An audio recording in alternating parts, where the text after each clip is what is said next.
block some features of this app. Now what?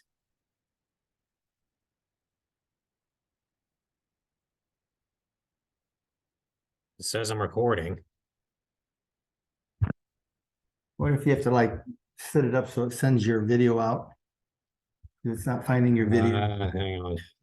Just stop the video. Is it the same link you had before? Should be. Well, I just logged into our Zoom account and the meeting's there. Now let's see. How can I change the video settings? Video.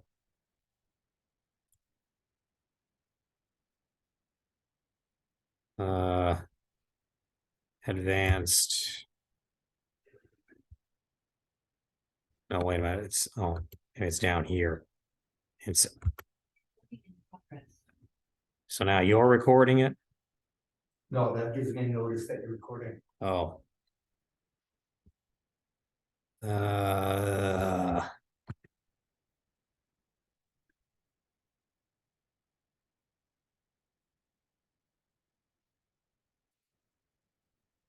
How do I do this? Display. Greg is there. Maybe you can talk us through this. What's happening?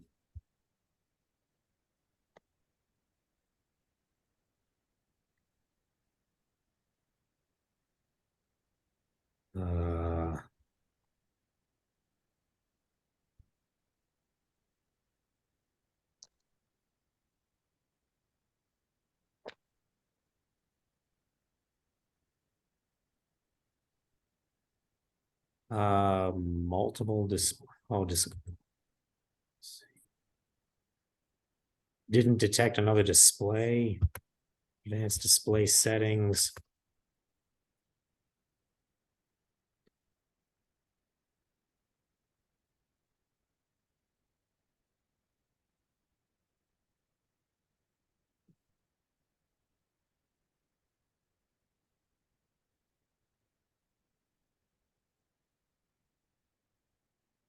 Yeah, it won't be there. It's a Windows setting. I wonder if it's that F8 one. It looks like it's another screen. Duplicate, maybe. Yeah, duplicate. Try that one.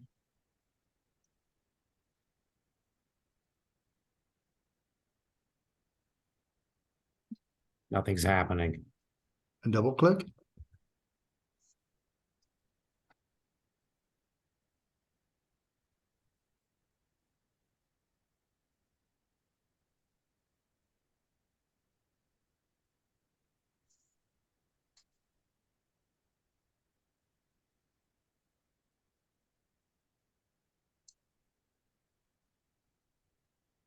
VGAN, right?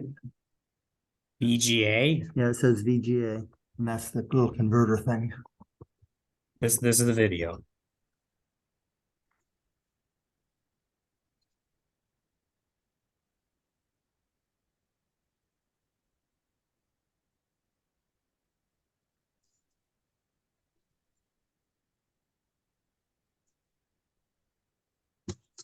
Hello. Who's there? Well, this is Mike with the Omaha Astronomical Society. Oh, hi, Mike. Can you hear me? I can. Good. Here. See if you can help me. I need to get the projector. You want to see if mine's going to broadcast on it? Okay, hang on. Where you Grab it and over. It doesn't matter where it goes. Excuse us, Mike. We're kind of having some technical difficulties. No, yeah, no worries, guys. I mean, got a lot of time for it. It's supposed to start, right? So, Well, thank you for joining us.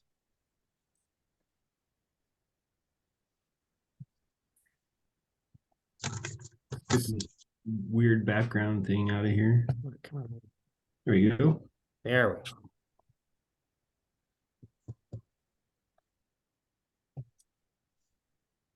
we go. All right. So, Mike, how you doing? I'm doing well. All right. You know, not bad for a Monday at least. Yes. Monday seems to be working its magic here.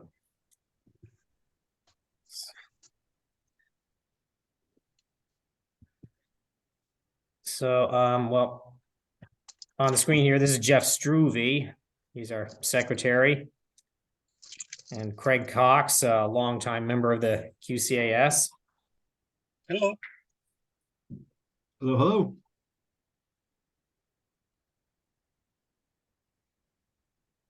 I can go home and see if I can get my projector. How long will that take? I don't know. I just lived down the street. You can keep trying this one. I don't know where to start. So, hang on a minute.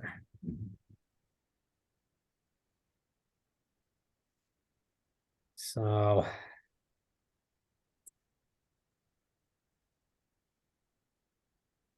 Well, we're trying this meeting. We're trying this meeting out in a new location, and the different equipment is giving us some. Oh yeah, that can always be a problem. Jeff, could you move the speaker? Can you get the speaker moved over here? I can hardly hear Mike. I can turn it down. Okay. Say something. Hello, hello. I can hear him now. Is your And mic? I'm getting massive feedback. Yes. Well, now you're muted.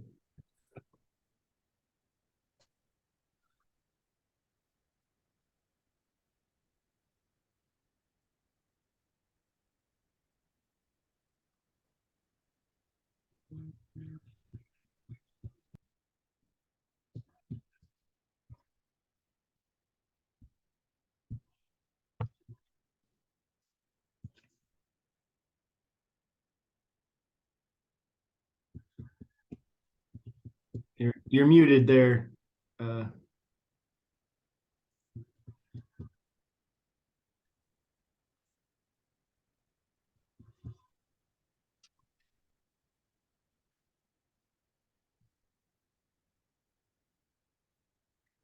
Okay. How's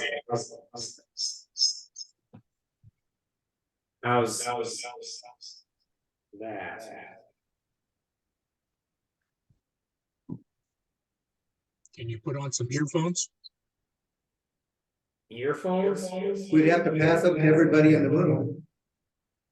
Yeah, but to leave the speaker on, but at a distance. But your earphones will give you what you're listening to. I'd have to have 20 pairs of headphones. Oh, no, have the speaker open, but at a distance. That's causing the echo. The speaker's 20 foot away. But it's 20 feet away from my laptop, not yours. Mine doesn't have a microphone. It doesn't have a microphone on. Use your regular headphone. Can you? Wait a minute. Come on. Oh, that works. Nope. Still.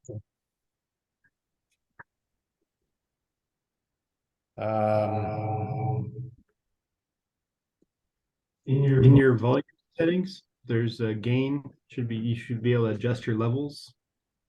Volume setting. If you like the little speaker in the bottom right corner, if you right click on it, go to volume mixer. Okay, I just turned it down. It's echoing the rest. Say that again, Craig. I believe it's working. Not as good. You need to adjust it a little bit more. How about There that? should be a sweet spot. Yeah. No major noticeable echo. Well, we're still hearing it. Yep. So, adjust your volume down on one and mic level on another. Let's see, my speaker volume. Wait, do you mean my speaker volume or my microphone volume? Yeah, I mean, there should be a happy medium somewhere between the two. Uh, Like when Craig talks or when I I talk, I don't know how don't to hear get it. at my go. microphone Well, volume. the problem just is when you're the latency in the network.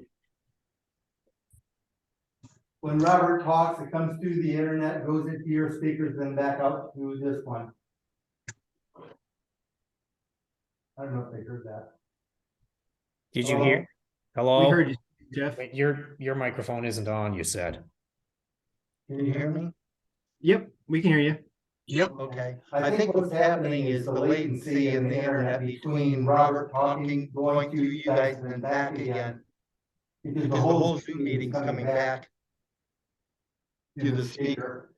We can try Like how- putting the speaker into your microphone. How far away are you, like Jeff and Robert, Okay. in the same room? While you're let me get the agenda up. I gotta go home, so we need to get this fixed first, or we're not gonna do it. We gotta get it on a projector. Yes. In here? One runs the headphone, runs the microphone. I think on mine it's both. I mean, it sounds good now. Sounds good. Sounds good.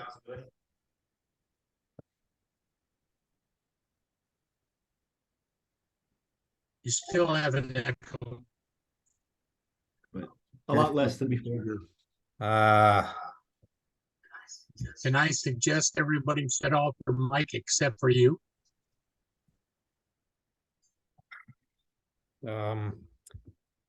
select a. You'll have to. Does this mean anything to you? That's a headphone. You don't have a speaker output. I, No, Shows a picture of a headphone. it looks like a headphone with a speaker attached. Well, Look, maybe see, that's- look on my computer, the speakers and the headphones are the same. yeah. Hello? Hello? I believe you're not echoing anymore. I turned my mic off. Try it. Wait.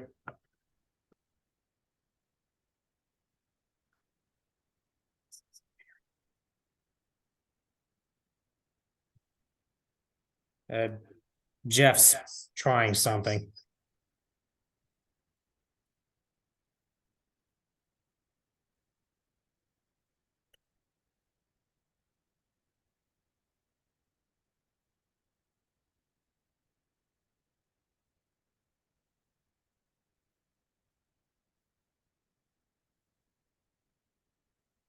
Are we doing anything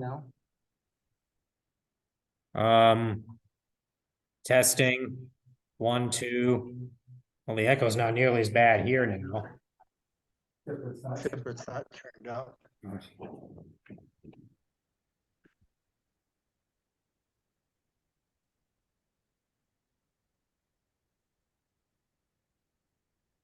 Ben, can you say something? Oh, yep. Guys having the same weather on that. Anybody go out last night? I didn't. Okay, speak again. I'm going to shut my mic off. Testing. 1, 2, 3. It still echoes. Turn off your microphone once. Muted. Test 1, 2. It's clear. Can everyone hear me? Test 1, 2. 2, 3. Can you hear me now? I can. No echo.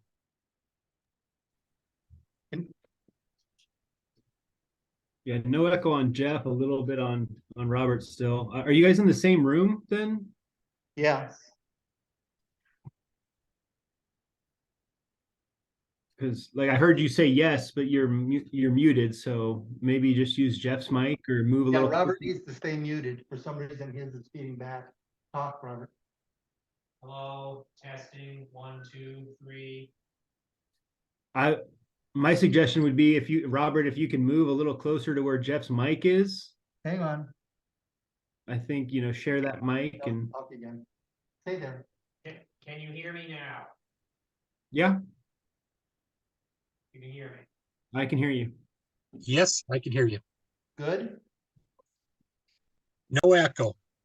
Can you hear him good? Yeah, he's pretty clear. He's a little softer than he was, on his own mic, but no echo. So, if you can move like maybe a little or somewhere, split the difference between the mic distance. No, Furniture in here is limited. it is what it is. So I gotta run home and get a projector. If you want to keep playing with that when you can.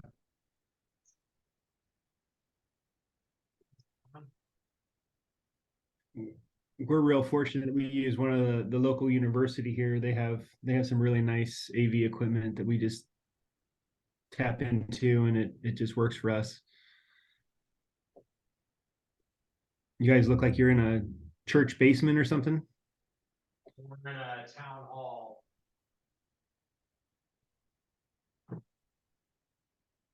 Yeah, last several months, we've been doing our meetings at St. Ambrose University. We were able to use one of their classrooms. This is our first time trying it here. We're hoping that this will work out better. So that, for one thing, we got more room here. We got a kitchenette, other facilities here.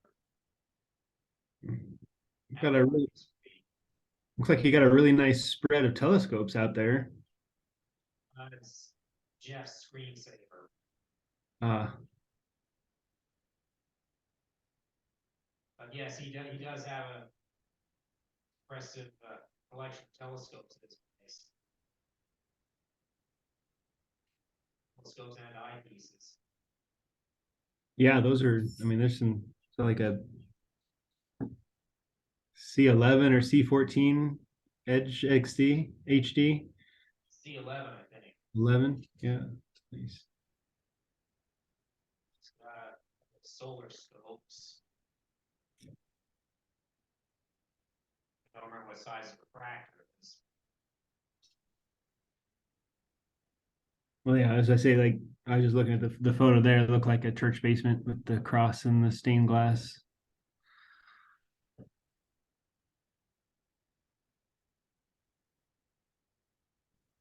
But you have a couple of nice telescopes there yourself. Yeah, these are library telescopes.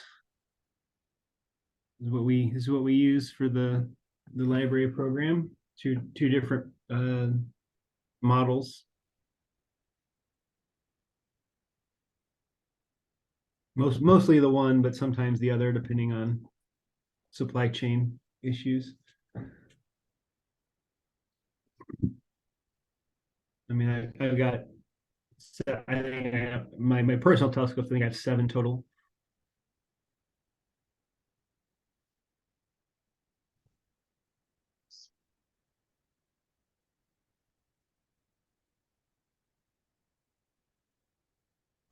No, 8 now. 8 now. Hello? Hello? Hi, Dan. Hey, how are you? Doing real well.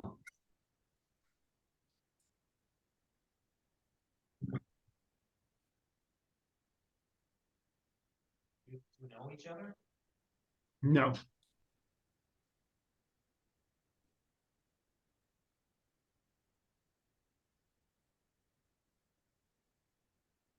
And can't see you.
Craig, how are you in connecting projectors to the laptop?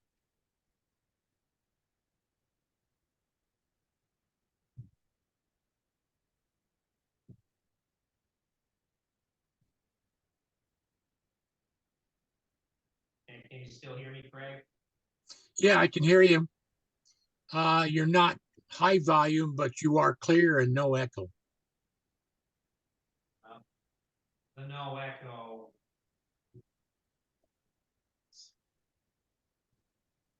That's the priority right now. Yep. I don't know. I don't know what else to do to get this projector to work on the laptop.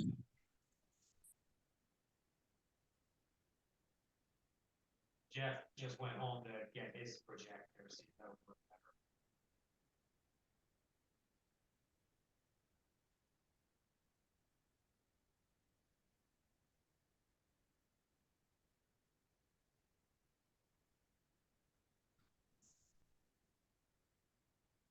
Well, I was out last night till about 3 o'clock. I had two setups, one running for the Hamburger Galaxy on a C9 with a 60 reducer on a 533 MC camera. And I did a real rough APP processing. It turned out pretty good. So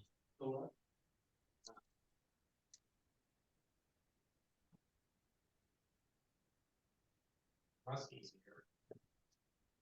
All right, Rusty. Howdy.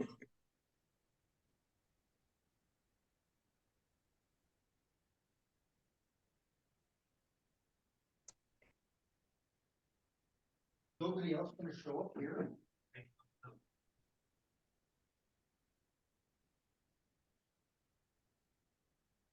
I got 10 minutes.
Hello.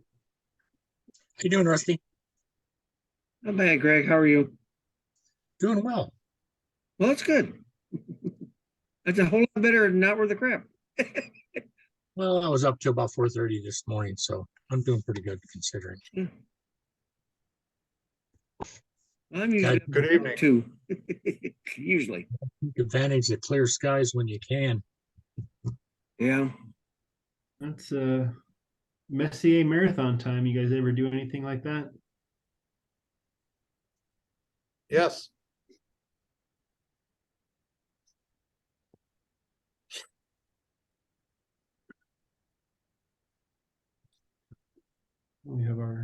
We have our club one here this weekend. Hopefully we'll get some clear skies, and I think we'll get 103 out of 110 will be potentially visible.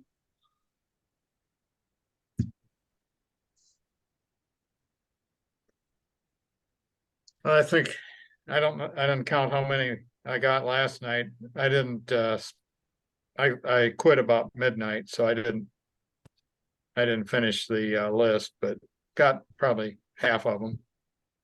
Yeah, 79 is the most I've ever gotten in one night. Last year I did 79. But I was cheating. I was using a go-to. It's not like I was hunting for them. No, there'd be no way. Yeah, you kind of need a team of people to be able to do that. Some of them, you start right at sunset, right on the horizon. If you don't catch them, they're gone. Our dark sky park doesn't have the best horizon to the south there. We've got some trees that we're at least 15 degrees, above horizon before we see anything. I think M77 is the hardest one. I've tried that. See if I could find it. We use this the Royal Astronomical Society of Canada or whatever, RASC. They've got that Messier tool they have where you punch in your location and you can kind of optimize your list based on. Is it a Bluetooth? USB? Well, don't ask me how, but we got the projector working. It's just connected to USB, just need to all the driver. HDMI. Oh, it's HDMI?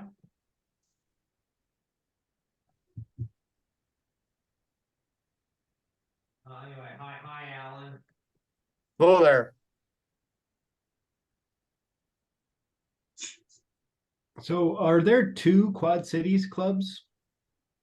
Yes, The popular, the pack or whatever they call themselves? yeah, Popular Astronomy Club and Quad City Astronomical Society are the two clubs. A lot of us are members of both clubs.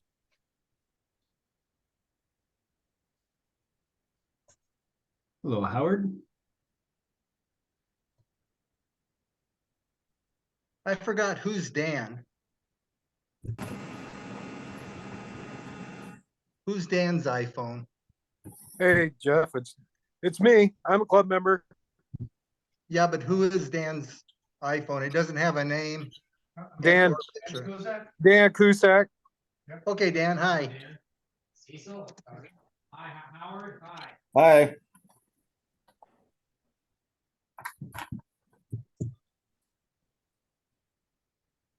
How many members in the Quad City Astronomical Society?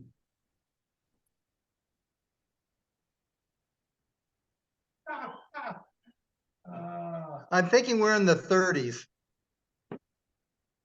Okay. We're still collecting membership.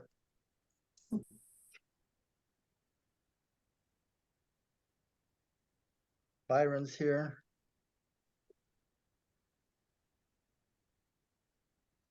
Alan, you're breaking up. Alan, you're Who's got their back to me? I see Cecil. And who else is that? Is Kim Shun. He just joined. Hey, Kim, how you doing? Good. Hey, Kim, how do you spell your last name? T-O-N-E? CHEUNG. C-H-U-N-G? EUNG.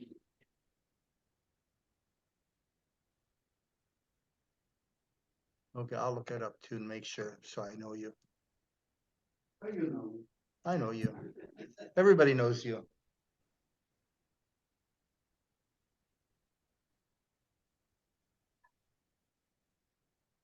Something else going on here tonight? The fireman might have something downstairs.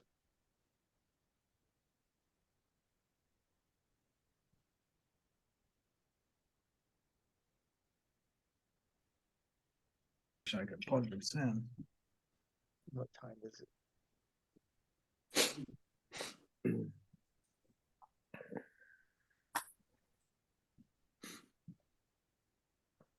Yeah, we didn't get a chance to give this room a dry run before we had a guest speaker. And that's generally a nice idea. So Mike, thank you for hanging in there with us and being our guinea pig. Yeah, hey, no worries, man. Happy to be here. Happy to share some information about what we got going on. So we started the meeting by talking about our recent events we've had, upcoming events. Sure. Yeah, pretty much like we do.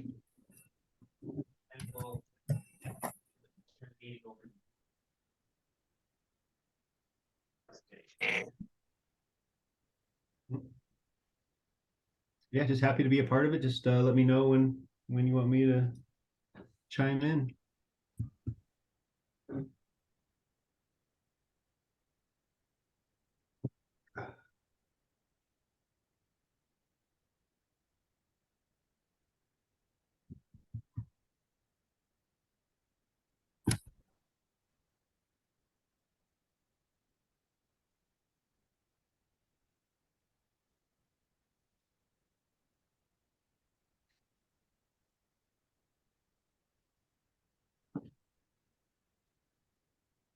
Can you guys hear us online? Yeah. Yeah. How do you pronounce your last name? Me, Modrcin. Those crazy Croatians, man, they don't know what vowels are.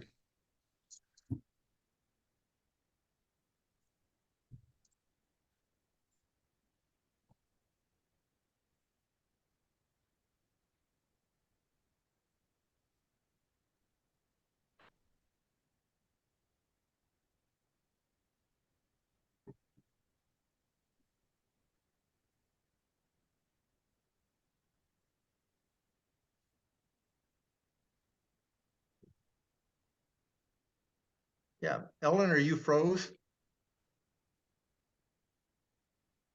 I don't know. Can you hear me? Yeah. We can hear you, but your videos.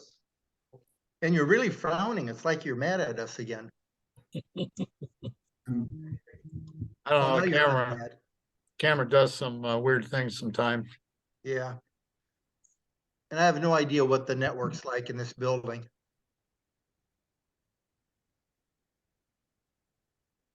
What building are you in? We're at the Riverdale City Hall. Oh, Okay. Trying on a new location, one where we can actually park right next to the building. And the doors are open. Yeah. That's close. I don't have to text Robert every time I want to get in the building. I'm gonna turn on a light. It's 7:02 I've got, so Robert, if you want to start. Let me see if this one's better. That one's worse. I'll warn you guys next time I do that. Sorry. We can't see the projector screen.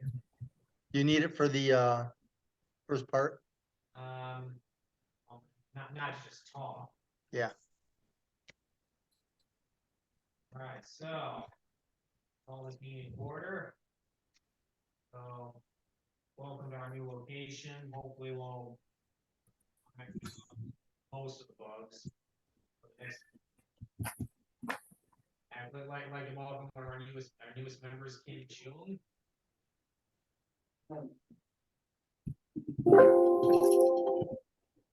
Yes.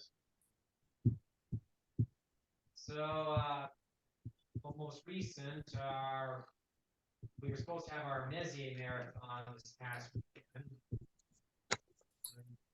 Unfortunately, cold weather and persistent clouds forced us to cancel it.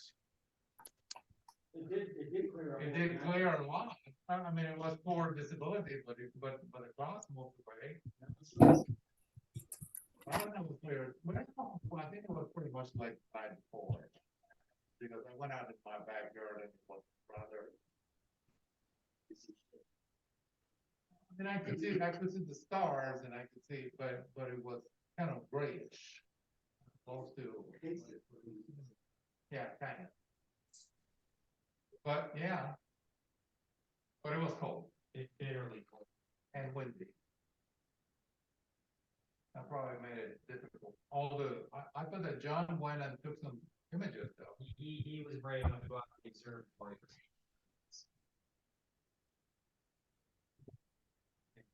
So we have a public night scheduled for this coming Saturday.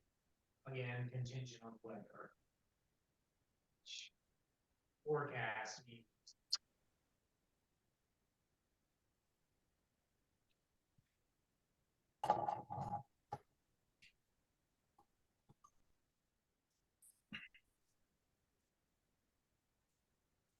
Hello, John.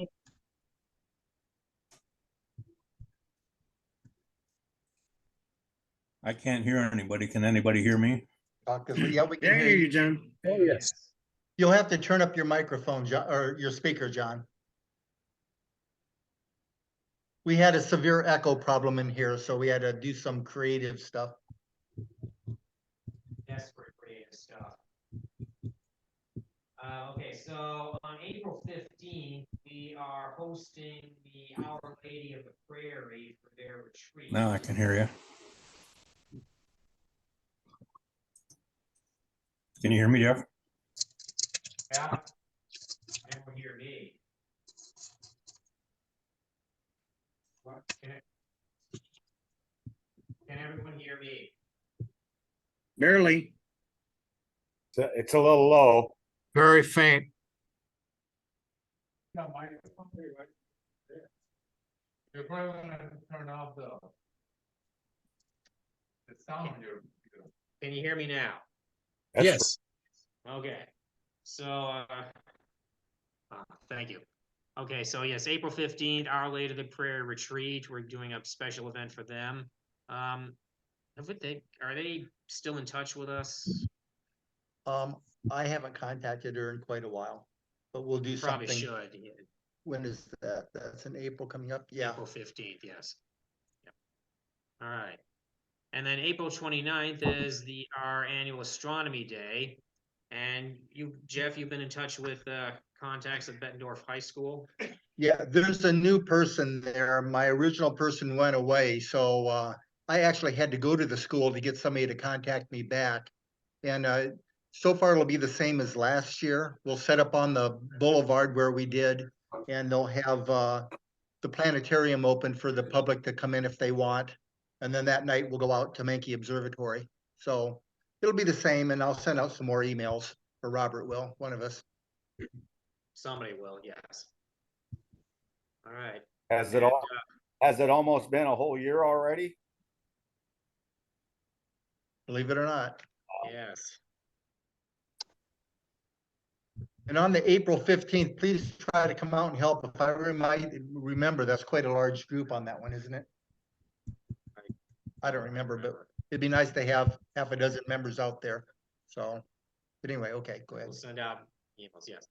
And speaking of large numbers, sometime early in the week of July 24th, we got contacted by a Kathy Stegmiller from the Vacation Bible School. She's got about 150 children who would like to come out and do something one of those afternoons. I know it's. So the way that would work is we'll break them into 4 half-hour groups. So they'll be just high level. One group of kids will be young, like first, second graders. And then I think the eldest is somewhere around 7th grade. So we'll do some generic stuff. They want to talk about planets. They want to talk about galaxies. They want to talk about nebula. They don't want anything that, of course, contradicts Christianity. So I don't think we want to go into extraterrestrial life or the Big Bang or anything like that. But, you know, are the telescopes one or one that Sam did? Going over scopes would be a great thing for each group. We could start out real simple with the younger folks and get a little bit more complex with the older one. Tour of the observatory will take up some time. Talking about what the solar system is would take up some time, showing some pictures. Same thing with deep space. So it could be a fun time. We'll keep you more posted on that. What we'll have to do is find out what afternoon works best for us. We only need one afternoon.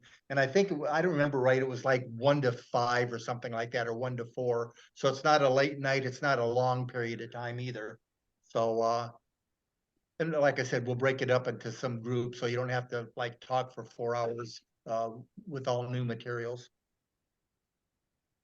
Don't mention Galileo. I think Galileo's okay. I mean, they executed him, but whatever. Well, it was a little while ago. They probably, you know, they're all over it by now.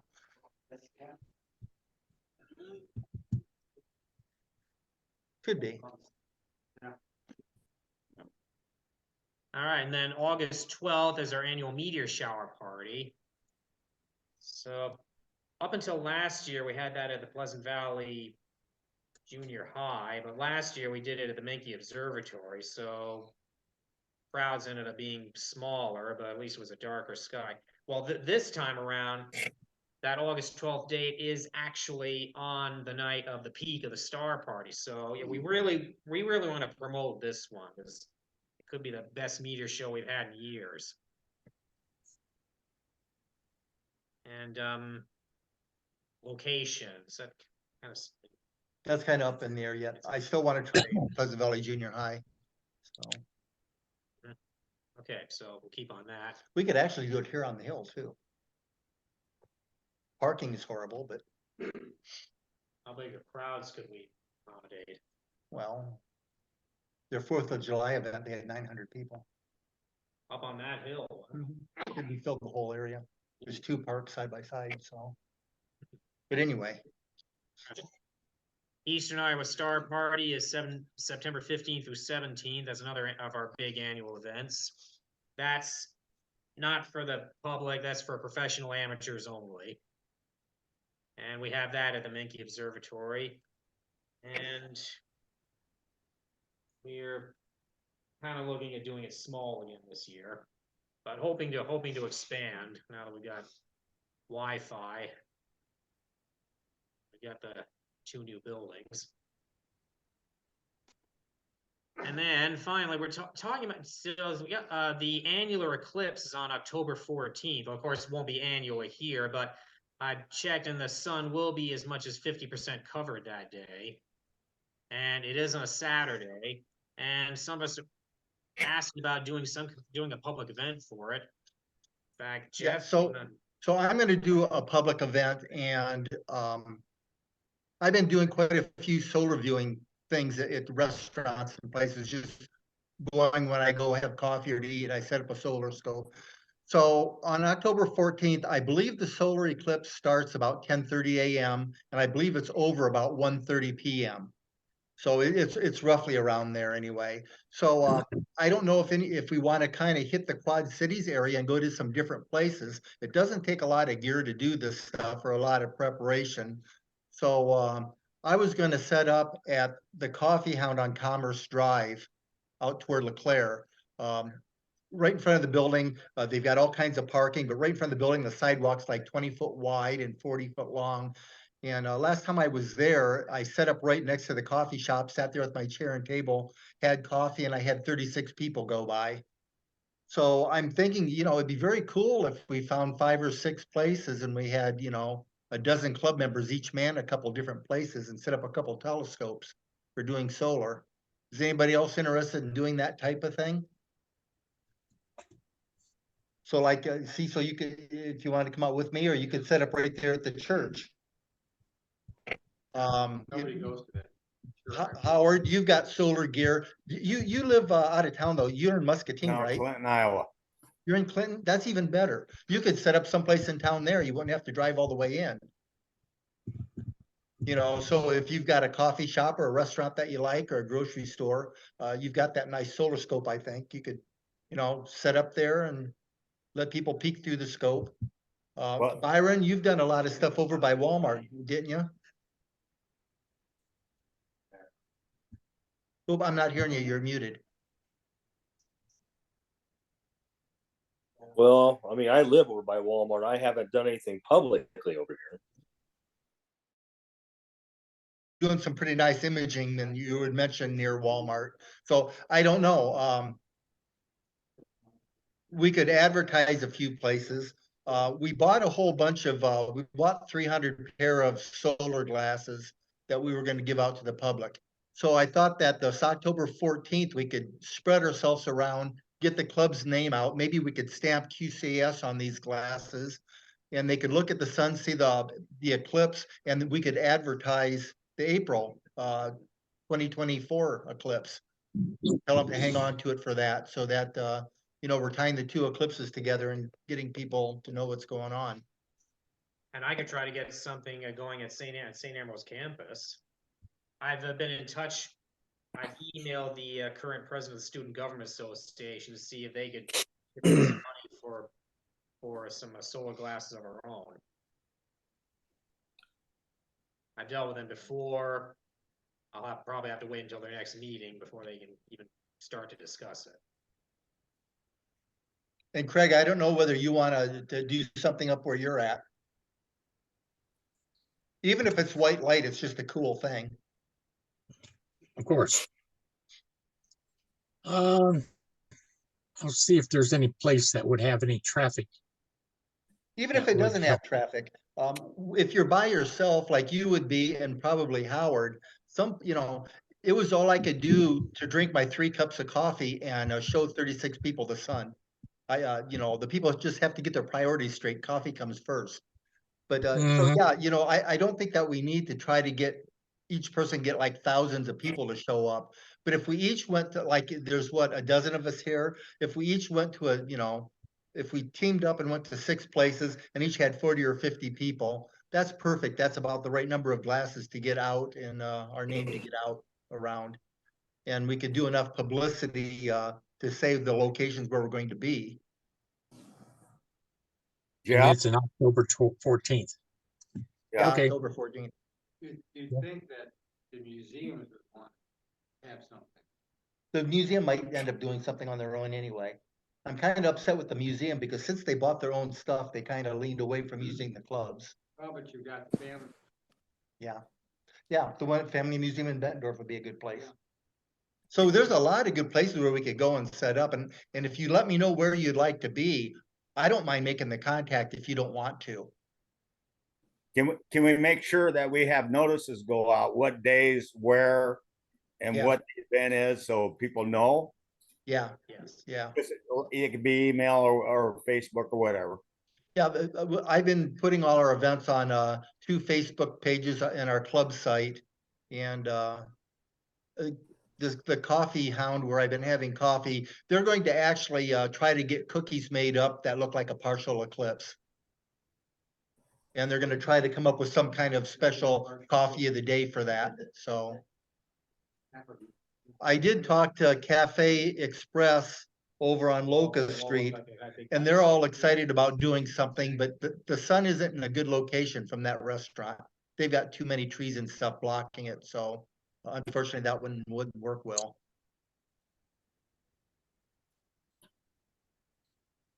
But anyway, I'll blast out something to you guys and let me know if you'd like to do something or if you want to team up. Like I said, it's okay to do, you know, one person. But again, I kind of like getting up and stretching and running into the restroom if I need to and getting a refill on coffee. And I really don't feel comfortable leaving my gear set even for 5 minutes. So it'd be nice to pair up. And Yeah. John, I don't know whether over at Cat's Eye, if you get any kind of drive through that direction, but if you want to promote to your folks that they can, you know, have a free sample of your liqueur of the day and take a peek at the sun. Oh, you're muted too, but Kill 2 birds with 1 stone. absolutely, or get them stoned or whatever you're doing there. But Hospital. Yeah, hospitals would be good. The old folks home. So we were wanting to set up a Founder's Day at the one on Harrison Street, because that's Wayne Jens passed away and was over there. And every time the June 7th comes around, we've had horrible weather. So the last 3 or 4 times we tried to do that, that failed. So. Yeah. But there's a lot of places we could go. Yes. Good, yes. Start making some plans. Okay. Well, real quick, anybody bought some new gear lately? Don't have anything. What I'm hearing about the weather forecast for the rest of this week, I'm guessing someone did. I did get my big eyepiece. It's like a hand grenade. Did you ring it by any chance? No, I thought about it. I haven't even looked. Okay, well, I got a few things, and I'm gonna see if the club wants them later. One is I decided that I wanted a shirt, so I've got a shirt with the QCAS, where is it? Here, emblem here on the front, and I don't, can you see it on the back on the screen? Well, no, Nice. I'll turn to you guys, but can the Zoom people see it? Mhm. Okay. And they cost a fortune when you buy a one-off. So I don't know what they would run if we got, a dozen or 2 dozen. So let me know if you're interested in them. I'll keep count of how many people want them. And then I'll get a price and let you know and see if you still want them. I paid $30 for this. But like I said, it's one shirt. I'm sure that if we got a dozen or 2 dozen, it'd be a little bit less. The next thing I got, if the club wants them, I got a couple dozen ballpoint pens with our logo on them. And Cecil was the first person I gave one to, because he came out and helped me do some work over at Wilton. And then what else did we do? Well, we've been doing a bunch of stuff. And then I gave one to the guy, one of the teachers at Wilton Observatory. He's the guy that I basically support. So he kind of does the observatory there. And so I had to go out there to do some work with him to show him how to run some gear. And I gave him a pen. So we've got some pens if we want them.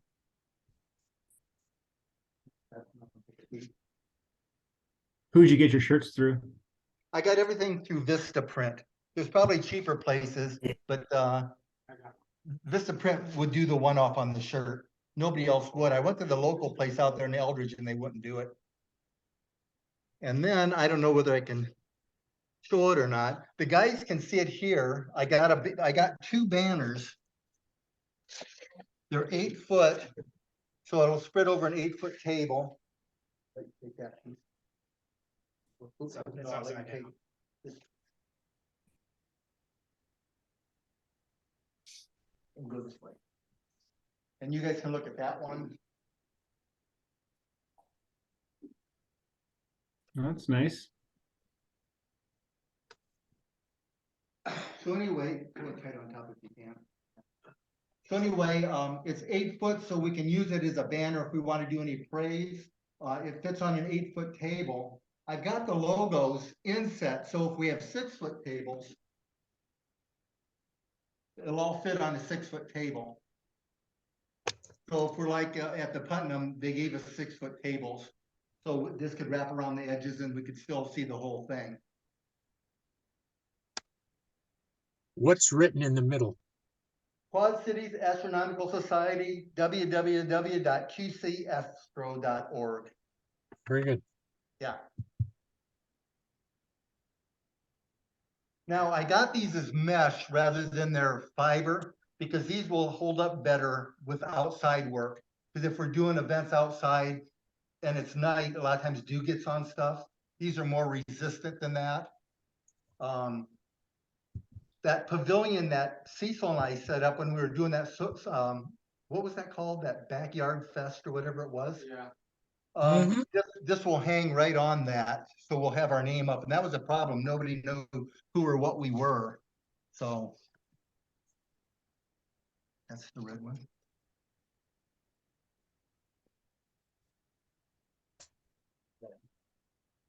And I think that's all. Oh, the solar glasses.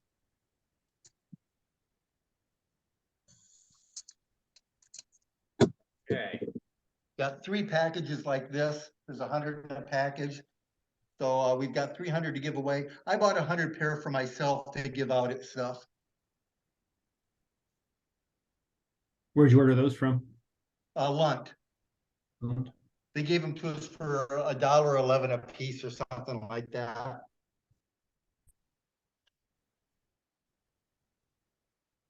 What I'm thinking and hoping was that at our public events, we get so low attendance.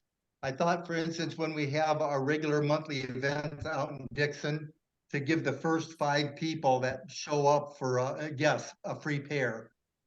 And then if they want to buy extra, they can buy them, $2 a piece or 3 for $5 or something like that. But we'd use that to kind of promote the club a little bit too when they come out there, give them a little bit of reward for coming out, or any of our events here. If we do something in town like this solar eclipse thing going on in October, Astronomy Day, maybe we'll do that too. We'll advertise to the first 30 people that come to that event at Bettendorf High School that they get free glasses. Jeff, are they a gray lens on those?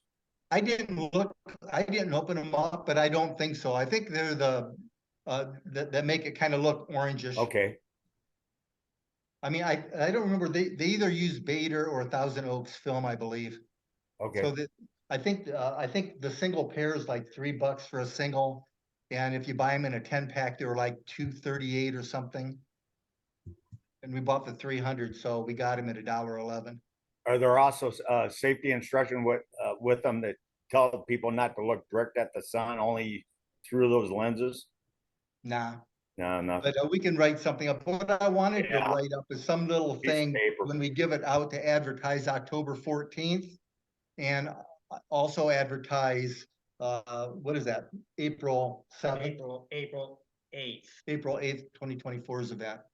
So they know they can use them for those. So that'd be a good little handout, and we can put a little bit of a history of put our some club on there. advertisement on it too. Yeah. Yeah, usually they have a printed ISO warning on the inside of them. Do you want to open one up? They probably do. I mean, Lunt is known for solar, so Yeah, warning, never look at the sun without special eye protection. Do not use if damaged. So on and so on. We just ordered like 3,500 for us. Safety requirements of ISO 12312-2 for direct solar viewing. So really, as long as they don't damage them or take them off when they're looking at the sun, they should be good. It says children should use only with adult supervision. Perfect. Okay, it sounds great. And then, John, would we happen to have a stamp that says QCAS on it, or Quad City Astronomical Society? Or Sam, do you remember anything like that? A rubber stamp? Because what I can borrow that and stamp our logo or our name on all these glasses. If we don't have one, I think we should pick one up for them. I would say no. You would say, no, we don't have one? Nope. I gotta look at the boxes that I have at home. Okay, well, I won't make any, I'll email out, I'll get a price first. So, but yeah, I think that'd be nice to have some kind of a something. If it says Quad City Astronomical Society, it'd be perfect. And then we could stamp it on the glasses, stamp it on any kind of documents we have, any kind of posters, membership forms. People's hand if they come to an event and pay to get in the door. Then we'll have to pay again. Yeah. All right, real quick, anybody have gear for sale?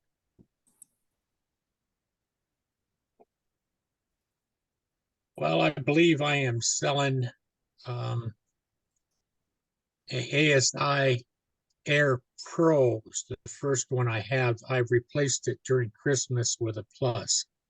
Runs great. They usually sell for about, what is that? $3.99 when they're in stock.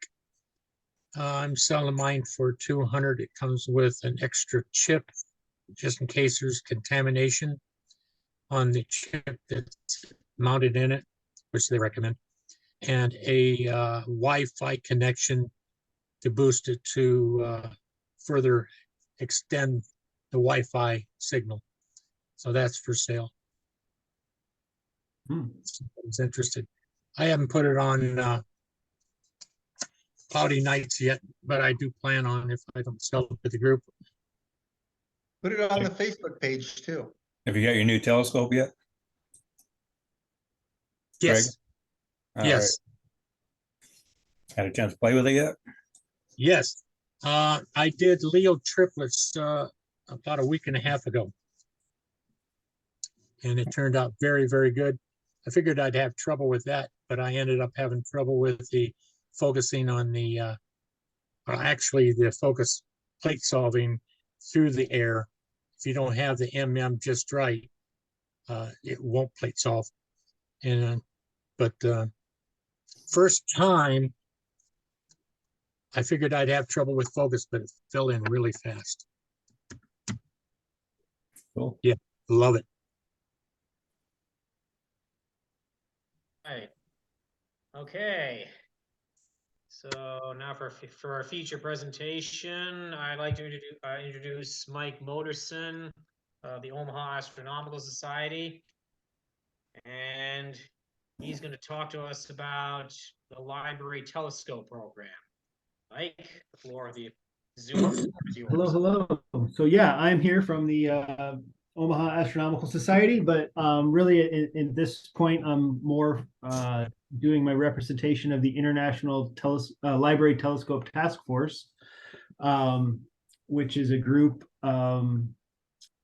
across the country here of amateur astronomers that promote the library telescope program. Am I allowed to share my screen? I'll fix that.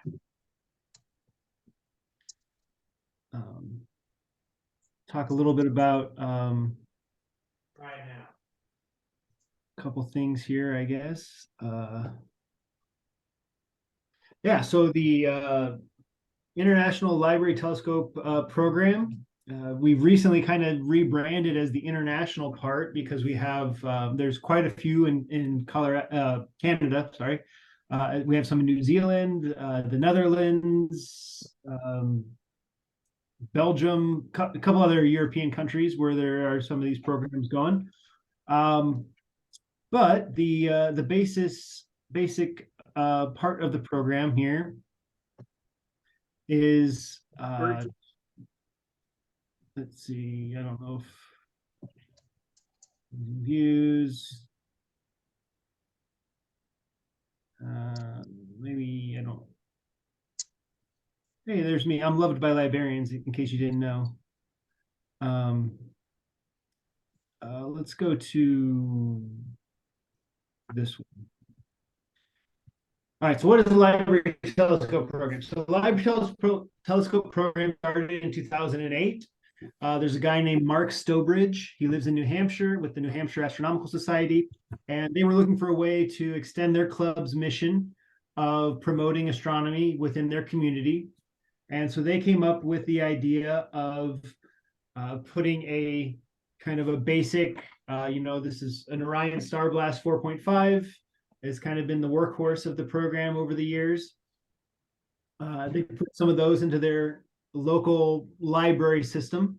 And the goal is that the library checks it out then, just like a book or a cake pan or a DVD or whatever else the library has.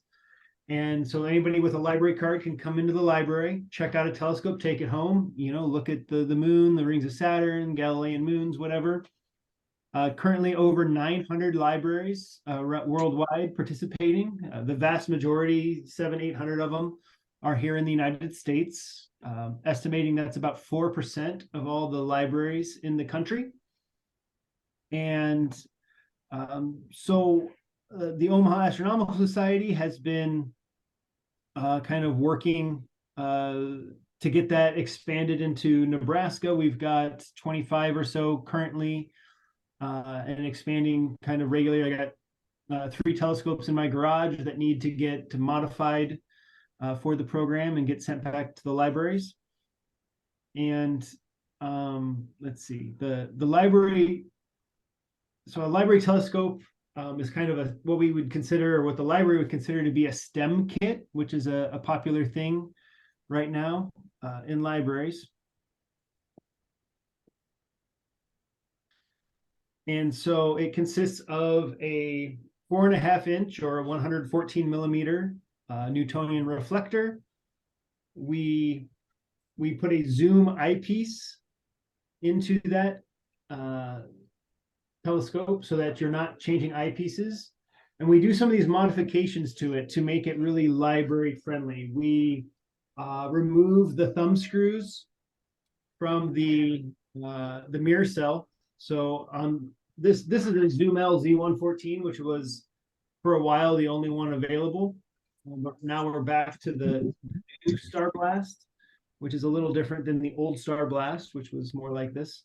But we take the thumb screws out. We put nylon lock nuts on here so that the patrons aren't changing the collimation. Once it gets set, it pretty well holds it for a long, long time. We put a moon map on there, a big, don't look at the sun. We put the zoom eyepiece. We take, everybody has a red dot finder or 2 on their telescopes, and they all take those little CR 2032 batteries. Raise your hand if you've ever left yours on and then came to find out that it's, your batteries are dead the next time you go out to look at it. So we actually solder in a AA battery pack into that, makes it work real fine. But then the libraries are only using AA batteries instead of having to replace those coin cells. Lasts a lot longer, a lot easier for the libraries, and cheaper for the libraries to change. On the Orions, we cut a hole in the dust cap for a moon port so that we don't have to worry about moon filters. We're just using, reducing that aperture so that the moon isn't so bright in the eyepiece. And this is just it's kind of a plug for like a dashboard plug if you had a panel in your car or boat or something. That we use with that. We put the strings on it. We put a few other decals here and there. So the Library Telescope Task Force has a deal worked out with Orion telescopes where we're getting a 10% discount off the listed price of the stuff on the website. So any library that purchased a telescope, they get their tax exempt account, they get 10% off, so that they can buy one of these telescopes for like $207. And then we provide, we have some members of our club, a couple of physicians that live here in Omaha that are providing the eyepieces, which is the second most expensive part. We provide all the modification materials, so all the thumb screws and things that we change out, all the hardware for that is free. And then the library only needs to buy this star map, which is the National Audubon Society Pocket Guide to Constellations. They buy a fanny pack, which is like $10. I think it's actually only $7 at Walmart for a fanny pack that you strap to the base. To keep your star map in it. You keep a headlamp of some kind, some kind of red light source, so you can, not hurt your night vision. And then there's a user manual that gets printed out by the library, because every library has a printer and they have a laminating machine. So we just let them print those out themselves. It goes in there. And that's kind of the whole kit. And it's a great, I don't know if anybody's here ever used a Star Blast or not, but it's a solid telescope. It's like I said, 4.5 inch f3.9, 450 millimeter native focal length. You go anywhere from 19 power to like 65 power with that zoom eyepiece. So you can definitely see a clear distinction of the ring and planetary distance on Saturn. The Galilean moons are easy to see. You can see some of the cloud bands on Jupiter. The moon, based on full magnification, the zoom is basically, the full half-inch apparent degrees of view or whatever on the moon. So it basically fills the entire eyepiece, which goes with the moon map that we put there. The moon map is already inverted and flipped, so it's for the mirrors and things of a reflector. So what you see in the eyepiece is going to be the same view that you see on this little moon map. Makes it really easy to identify some of the craters in Mare and things that you have on there. And so we're expanding all through Iowa. There are currently, let me switch this up. Currently in Iowa, we have several participating libraries. The Logan and the Woodbine are the ones that we've added recently that are doing it through our club. I talked earlier about whether or not there was more than one Quad Cities club, because I know there's a couple of clubs in Iowa that have done some stuff with that PAC group. And since you're right on the border, I know there's quite a few more in the Illinois side, especially down south, because the St. Louis clubs do a lot with that. But so what I'm looking for is not that you have to necessarily get involved in the spreading of it. Obviously, if you want to take that on, we're happy to have you be a part of that. And like I mentioned before, the International Library Telescope Task Force, that's a group of like 50 or so amateur astronomers across the country, from New York to Salt Lake City to here in Omaha, wherever, that kind of help to promote the program nationally, work with different groups to try and spread this as far as we can. And we don't really have anybody in Iowa right now that is being an active participant as far as I'm aware of. None of them that show up to our monthly Zoom meetings for that. And so if you guys are interested at all, you can be as invested or as little invested as you want. We intend to supply those eyepieces for any library in Iowa, and we'll do those modifications. We'll pay for all of that out of we have a budget set aside for those things. But what we can't do is I can't drive 5 hours to get to like the Fairfield, Iowa Public Library, who is one of the newest ones. They actually just messaged me yesterday saying that they wanted to get a telescope. So I sent them the information on how to do that. But I don't know, that's like an hour and a half from you guys or so. But anybody who's willing to drive that hour and a half to one time a year go and recollimate the telescope, clean the mirrors if necessary, those are things we don't want the librarians to be doing.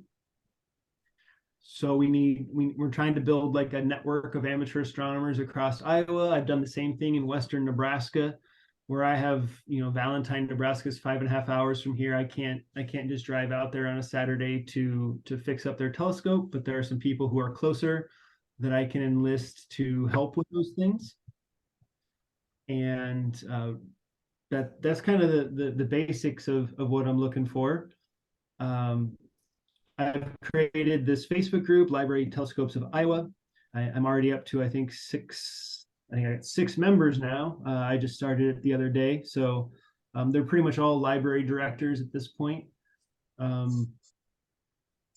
But the goal of this would be, and I have a library, of Nebraska group as well, which has more members. But this is like where anybody who checks out a telescope at one of these libraries, they take it home. They're like, okay, now what do I do with it? So they don't know what to look at. They have a problem aligning the red dot finder, things like that. They can post a question into this group, And so I'm looking for also people like yourselves who would want to join this group. I'll list you as a group expert, and then you can help monitor this this page, this group, to provide feedback or responses to these questions in a relatively timely manner, not necessarily real time, but if somebody asks a question, I don't want it to be 2 days before they get an answer. We want to get them, something where they're going to be able to get it helped out so they can get out and enjoy the sky just like we do.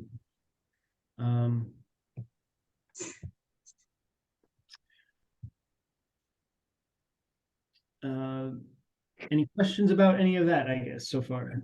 I kind of ran through some stuff real fast, but Yeah, this is Howard Cox. I'd like to, how long do you usually have them checked out of the library? so it kind of depends on the library themselves, but typically 1 to 2 weeks is what we recommend. 2 weeks is kind of great because you get like half a lunar cycle with that.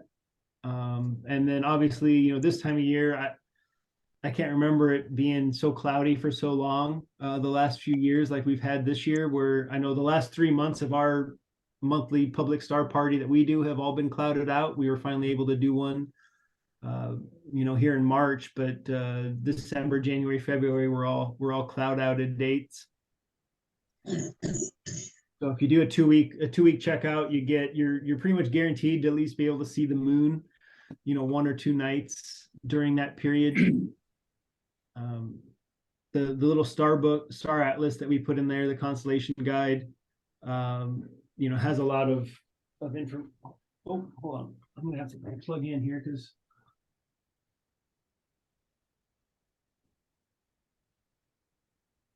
I'm my laptop's about to die if I don't plug in. It's yelling at me.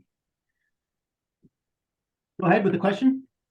Yeah, see, I'm a member of both PAC and QCAS, and just kind of let you know that we've been doing. We actually gave one of those to the Ridge Library, which is part of the Scott County Library System. Yep, absolutely. They are begging us for a second one because that one is checked out quite frequently, and always got other people that want it. So we're working with them to try and set up a second one. And a lot of the other Scott County libraries are now want one also. So, there's going to be a lot of libraries that in Scott County that are looking to have one of those. Yeah, that's what we want. We also do the Illinois side. We've done a number of things with the Moline Public Library. Again, I'm talking about PAC. PAC has done a lot of things with the Moline Library, Rock Island Library, and other ones. And this would be with the number of libraries, maybe we could get both clubs in on this and do it together, because that's going to be a lot of work for just one club. I know we maintain the one at Eldridge. PAC does again. Yep.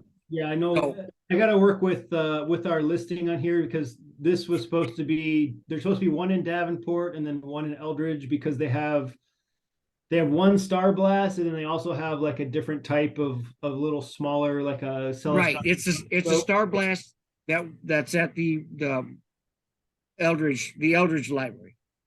I know but what I'm getting at is the other libraries that we have done parties with, I guess, observing sessions. Mm-hmm. We've mentioned that they're now interested in one of these. So it would be a lot of, we have libraries that want them. Yeah. Oh yeah. Yep. I'm actually going to be talking to the PAC group on Friday. I know. I'm one of the guys you're going to be talking to. So this is kind of a precursor of what we're going to do. Yeah. So, like I said, we have that library telescope task force. So any in this group or whatever group that, if they have an interest in being a more of active role in this, I can get you the information to make you a part of that International Library Telescope Task Force. We have a monthly Zoom meeting, a couple of webinars, stuff that we do. We have a groups.io kind of listserv thing that we work through to share, best practices about how to approach libraries, how to modify the telescopes, things like that. And like right now with Orion telescopes, we actually can buy, like I said, I mentioned we have a discount program. So in order to access that discount program, you have to be, or at least somebody involved in that has to be a part of that Library Telescope Task Force. Yeah. And then you get an extra 10% off the telescope, or there's a few books and things that you can get. You can get the Zoom eyepieces. So instead of these 8x24s that we have been using, I think we're going to switch to the 7x21s that Orion sells, because we can start getting those for like $45 a piece. And just trying to get, keep the cost down for everybody involved on that. Yeah. But cost to the library, if Omaha Astronomical Society will continue to supply those eyepieces, the cost of the library is like $250, $260. And that becomes a much more attainable thing for a lot of these. Library budgets are tight. They're not getting any bigger. There's very little resources available for many of these programs.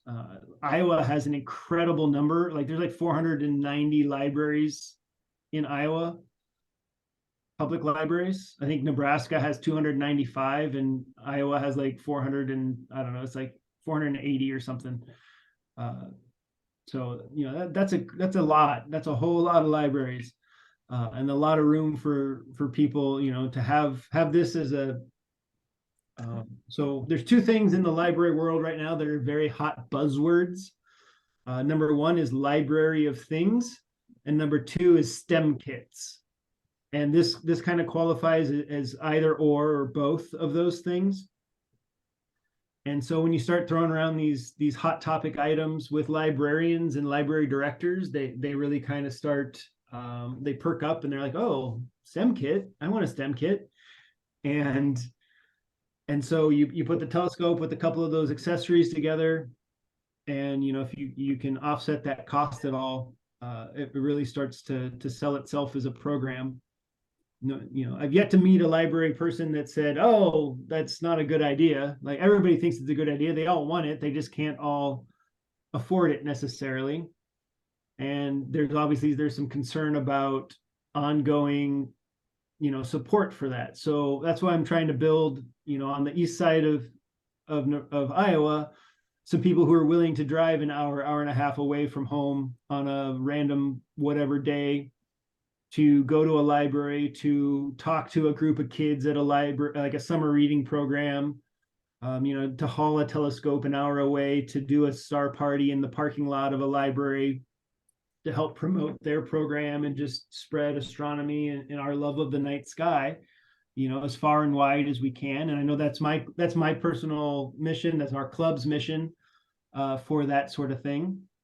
And if you guys are interested, it doesn't have to be an entire club initiative necessarily, but just one or two of you, I'm guessing I'm the youngest guy on the Zoom here. Some of you guys probably aren't maybe full-time employed anymore. You got some daytime hours. You can travel around. That's kind of what I'm hoping to achieve. And obviously some of you guys are with the PAC group and stuff are doing that already, and that's awesome. But just trying to expand that past your local community out to some of the rural areas where they got great darks. Like I got this town, Dunning, Nebraska. It's a town of like 80 people. There's probably 80,000 cows, but there's 80 people, and they're in like Bortle 1, Bortle 2 skies. That's a awesome place to have a telescope available to check out and do stuff with. So, yeah, I don't know. That's kind of, I don't really have a slick presentation to give, but that's kind of the nuts and bolts of it.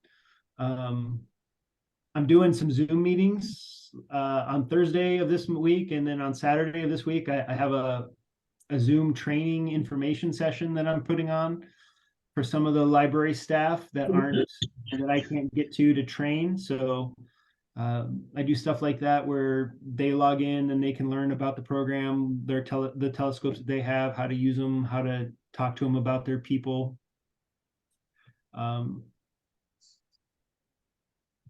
Let's see. Other thought I had was you guys were talking about all of the eclipse stuff that you were looking to do. I don't know if anybody's ever familiar with the Eclipse Ambassador program, but I know we're still recruiting for this. I'm a member of this program. I'm doing this Eclipse Ambassador deal for, and this is for people who are off the path of totality. So communities like you, like us, that aren't getting to 100%, to help prepare your communities for the upcoming eclipses. If you sign up, the one thing you have to do is find somebody like an undergraduate student that you can partner with as like a mentee, so mentor-mentee partnership. And if you sign up for this, you do the training, they'll mail you like 200 eclipse glasses and some other useful things about that. So something to consider if anybody's interested in that kind of thing. And then the last thing is like my t-shirt that I have on, that I love the stars, from the International Dark Sky Association, partnered with Globe at Night. So you can do these citizen science projects. You basically go out, you look at the constellations from wherever you're at, and you mark down how many stars you can see in and around that constellation, and that will help, like based on the magnitude that's visible, with the naked eye, will help us determine the light pollution levels at your location and map that out better. But those are kind of ancillary to tonight's topic. So if you want any more information about that, it's I can certainly provide it, or else it's just, if you look up Eclipse Ambassadors, it's a NASA partnership program run through the Astronomical Society of the Pacific.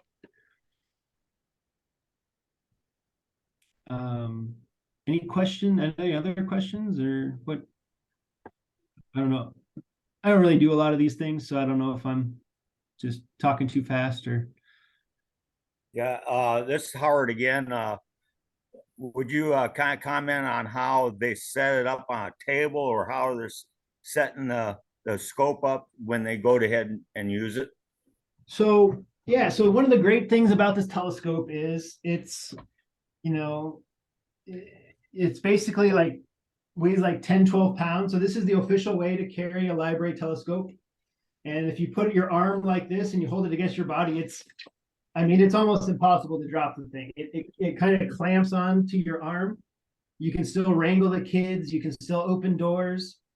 You take it, you set the telescope on your car seat, and you literally just strap it in with a seatbelt right into your car seat.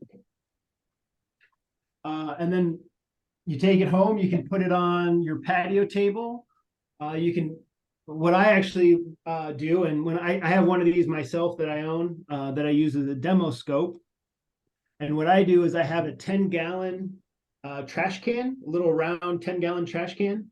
I turn that upside down, and the bottom of that trash can fits like the 3 little feet that are on here, kind of fit right over that and clamp onto it. And so that's my, usually when you go to a star party, it's like, look with your eyes, not with your hands, because every kid wants to grab your eyepiece and yank it down. And then all of a sudden, well, I don't see anything. Well, yeah, because you just jerked it 30 degrees down. But I set this up as a self-service telescope station. So they come up and they say, hey, what's this one pointed at? And I go, whatever you want it to be. And I show, I've shown like an 8-year-old kid how to look through, find the red dot. I say, hey, okay, swivel this around, point it at that little point of light up there.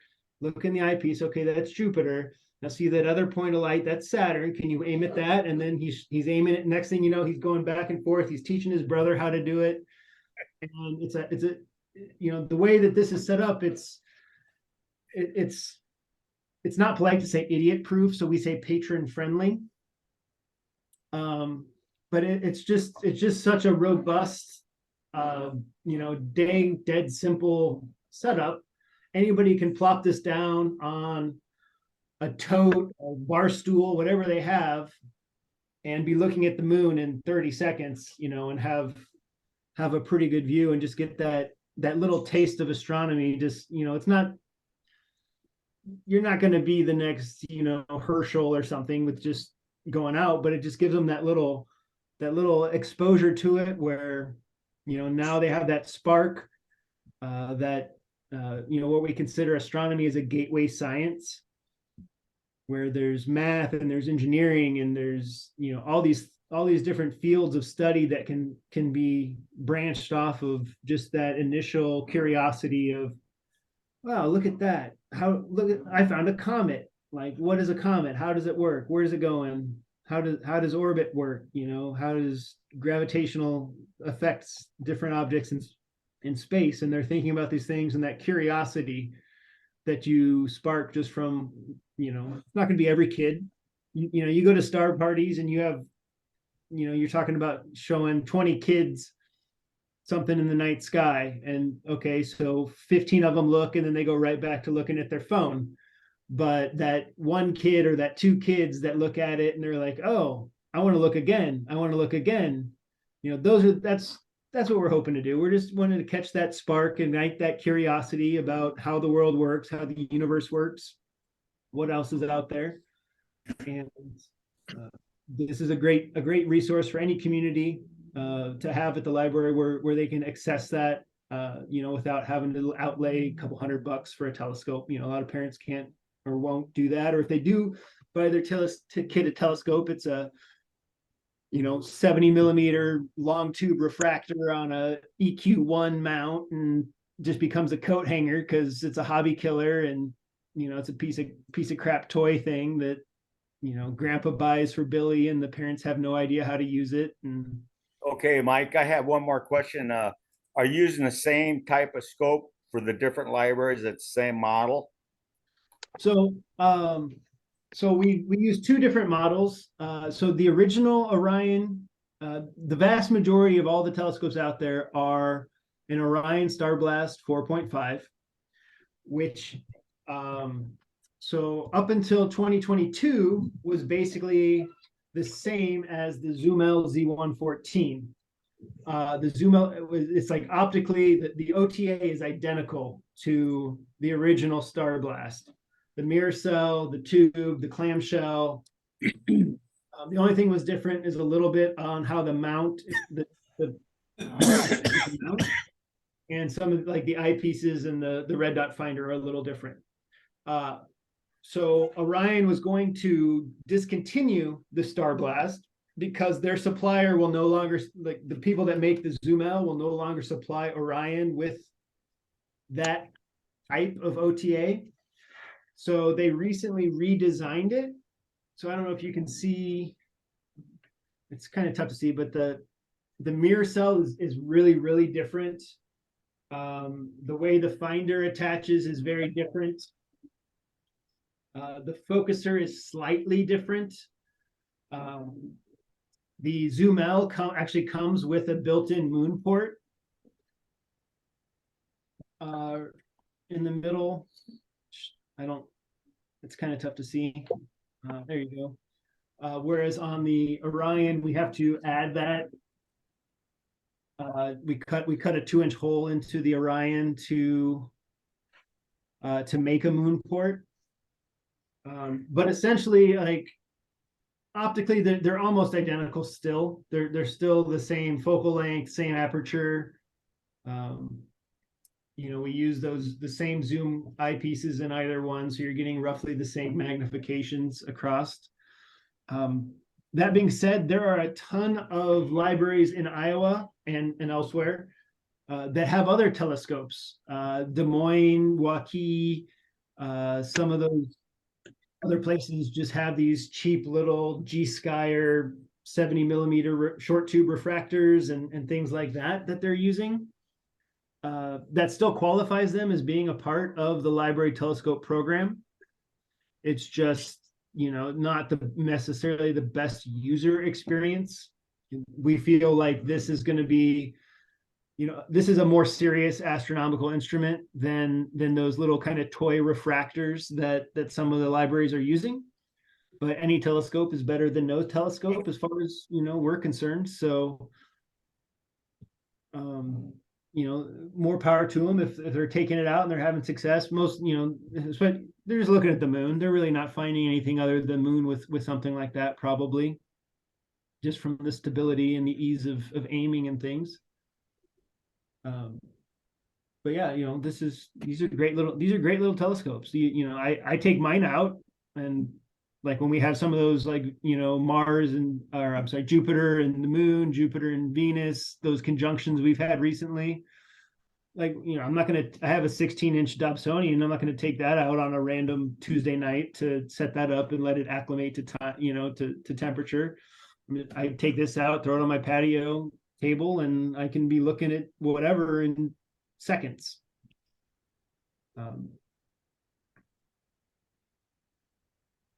Do you use the OEM finder? Yeah, so we use that standard red dot finder, and then we modify it. We solder in the the AA battery pack. So I buy these on Amazon. I buy a 10-pack for like $11 or something. And we take the battery out, and we just solder in the wires to the positive and negative terminal on the coin cell battery, and then we fill the cavity with some hot melt glue. And after that, it's then the library only has to change out AA batteries, or what I usually recommend is that they buy a 4-pack of rechargeables. And then every time they check the telescope out to the next person, they just swap out 2 AAs, and they go back and forth with those rechargeables, and then they never have to buy AA batteries again. Not every library does that, but some do. There is an option that we have in the program, and it's kind of probably one of the more hotter debate topics right now as far as task force goes. Is there's a 3D printed what we call a saddle finder. So completely manual, just like looking through 2 holes, in 2 small holes, and a little U-shaped saddle thing that slides into the same mounting position. So then there's no battery at all. It works great for the moon. It's not so great for finding other things. As far as in my experience, I tried it once and I just didn't like it. I still recommend modifying the red dot and using it that way. Yeah, would that be like good for at least planets? Yeah, I mean, if you got a bright thing and you can aim and get close, it's not bad. But if you're trying to find like Andromeda or something, it's, you know, it's pretty tricky to try and because it's just tough to aim those 2 little holes, and you got to be like just the right distance back where the 2 holes are the same size. Otherwise, you're looking in weird. It's better than nothing, but, you know, again, like I said, that's the hot topic in the library telescope task force. People go back and forth on that, on different versions of that. You know, we also have some things like somebody just created an extra, you know, so you have the one little round part where the lens is on a red dot finder. So somebody created a secondary little round tube that clips onto the backside of it to help, so people can look through more, so they can find the red dot. Every once in a while you'll find somebody and they'll be looking for 3 minutes and they won't see the red dot because they're not getting their head in the right position to see the reflected, you know, point of light. So things like that. There's a lot of 3D printed parts available. So if somebody breaks something, you break the eyepiece, like this little ring on the focuser where the eyepiece screws in. If you break that, we can 3D print a new one. If you break the dust cover, we can 3D print a new one. If you break the mirror cell, we can 3D print a new one. We have those files available, and nowadays, like every other library, it seems, has a 3D printer in the library. So they're able to just replicate their own parts, their own, you know, eyepiece covers, eyepiece, like the eye cups.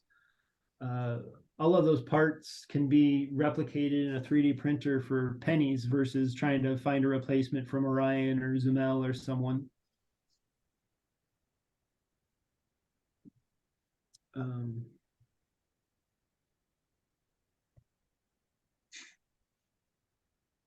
I would like to mention to you that as people get the telescopes out the rim and make sure they get back in the libraries and do studying of things they might be interested. I've found a lot of information myself in the public libraries.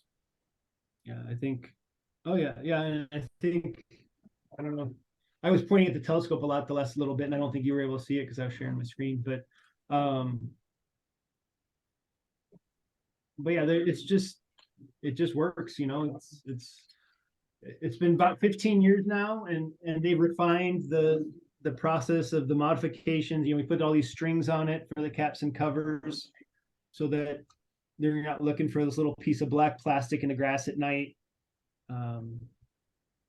And so any library that you guys want to, you know, try and approach and talk into getting one, we have two members. They're both physicians. One's a pathologist, one's a nephrologist.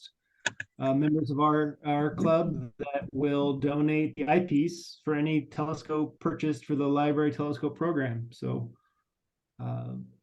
you know, you're certainly welcome to help promote that, and we'll give them an eyepiece if they buy a telescope. And then, but yeah, really, you know, what I was looking for with you guys is just a willingness to, I don't know how far you guys are willing to drive to do something with another, you know, a place, but it's like basically once a year, we need to recollimate the telescopes, maybe, you know, rinse off the mirrors with some distilled water and just make sure everything's kind of up to snuff with them, tighten up, you know, if the azimuth bearings are you know, getting loose or something, you need to tighten up this nut here, just little stuff like that, just basic maintenance stuff. Hoping there's someone out on the eastern side of Iowa that's willing to lend a hand, you know, an hour and a half away from the Quad Cities, or however far you're willing to go. I usually drive about an hour and a half, 2 hours is kind of pushing it for me, but hour and a half I can usually do. So you're looking for help on scopes that are already out on the field, or are you looking for help with new scopes that you want to put out in the field? Both. Yep, both. So there are, you know, like you mentioned, the PAC Club has one in the Quad, or a couple in the Quad Cities in that Scott County area there. I've been I called, so I went through the list. I got a list of cities in Iowa by population, and I called the 100 most populous cities in Iowa, and I talked to someone at the library in every one of those cities, explaining that this program exists, because most of them don't know that it's a possibility. I, you know, presented the information. I think there was 44 that I actually sent that actually requested to have the email, like to know more information. So 44 out of 100, that's pretty good. I mean, I thought ratio. That's not including the ones that already had telescopes. And so I've already gotten 3 back that say, hey, okay, thank you for sending us information. We want to proceed and go forward with it. So I know there's one up by like Okoboji up there, whatever, I can't remember the name of the town. There's one up there. There's Fairfield and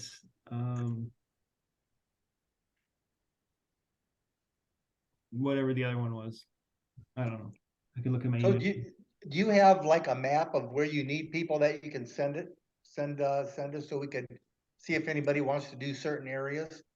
And then do you assign those telescopes to certain clubs to maintain them? Or do you build a list of, how does that work? So, I mean, you know, if nobody else claims them, they're just going to be listed as Omaha Astronomical Society, but we're not so prideful that we don't, you know, we don't care if even if we set it up and then it goes through, let me find this list.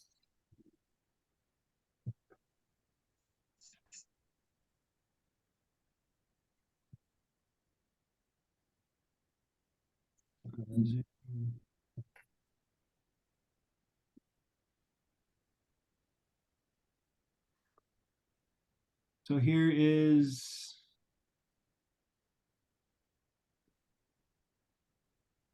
So that's, I mean, you guys are over here. So that's the current list. I mean, so it's really, it's just those Scott County ones, and then Fairfield would be the next closest that I have to you right now.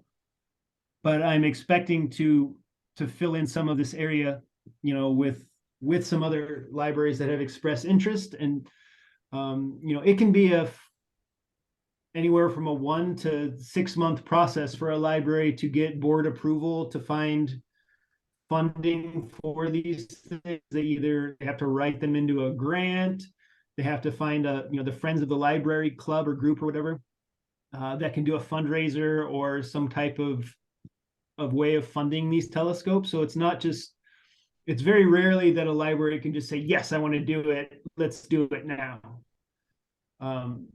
You know, I experienced that on the Nebraska side. I've still got libraries where I haven't cold called or sent out emails to the Nebraska side in several months, and I still get 1 or 2 a month where they're like, okay, we're ready to go at, how do I buy my telescope? And it just takes some time to get these things going. So, you know, that's why I want to be proactive and get you guys involved now. And certainly if you have any connections with a local library, or if you guys are spread out beyond just the Quad Cities, if you're in other towns, you know, around there, and you want to approach your particular library or whatever, you know, we're looking for advocates and for ambassadors of this program to spread it across, you know, across the country. We don't have, to my knowledge, I know there's no one in Iowa on the Library Telescope Task Force. So if one of you or two of you want to, you know, become a part of that, you're more than welcome. I'll get you the information. Don Ficken down in St. Louis, he's the guy that kind of runs everything on a national level or international level now, since we're going worldwide with it. Just want you to be aware of that the program exists, that there's opportunities to help spread astronomy across your communities and across the, you know, the eastern part of Ireland. Yeah, is the map you have open right now, is that Google Earth? This is just Google Maps. I created a list earlier today just so I could share this with you guys.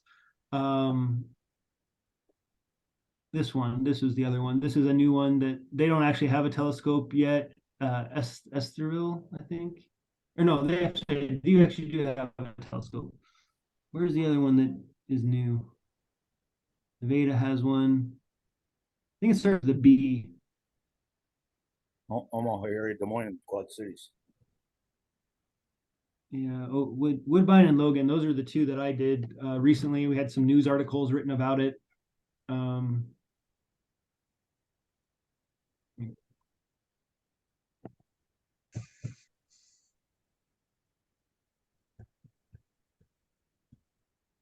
Pull up my Gmail here. Have you been in contact with the Southeast Iowa Astronomy Club in Burlington? So Southeast, I don't know about this. I know I messaged the Des Moines Astronomical Society, the Ames Area Astronomical Association, or whatever, however they get their 4 A's on them. They would be pretty close to Fairfield. If you have a library in Fairfield, they would be a lot closer than we would. I don't know where Hampton is. Hampton, Iowa. That was one of the ones that I recently sent out the information about the parts and stuff that it takes, and the discount program that goes through Orion.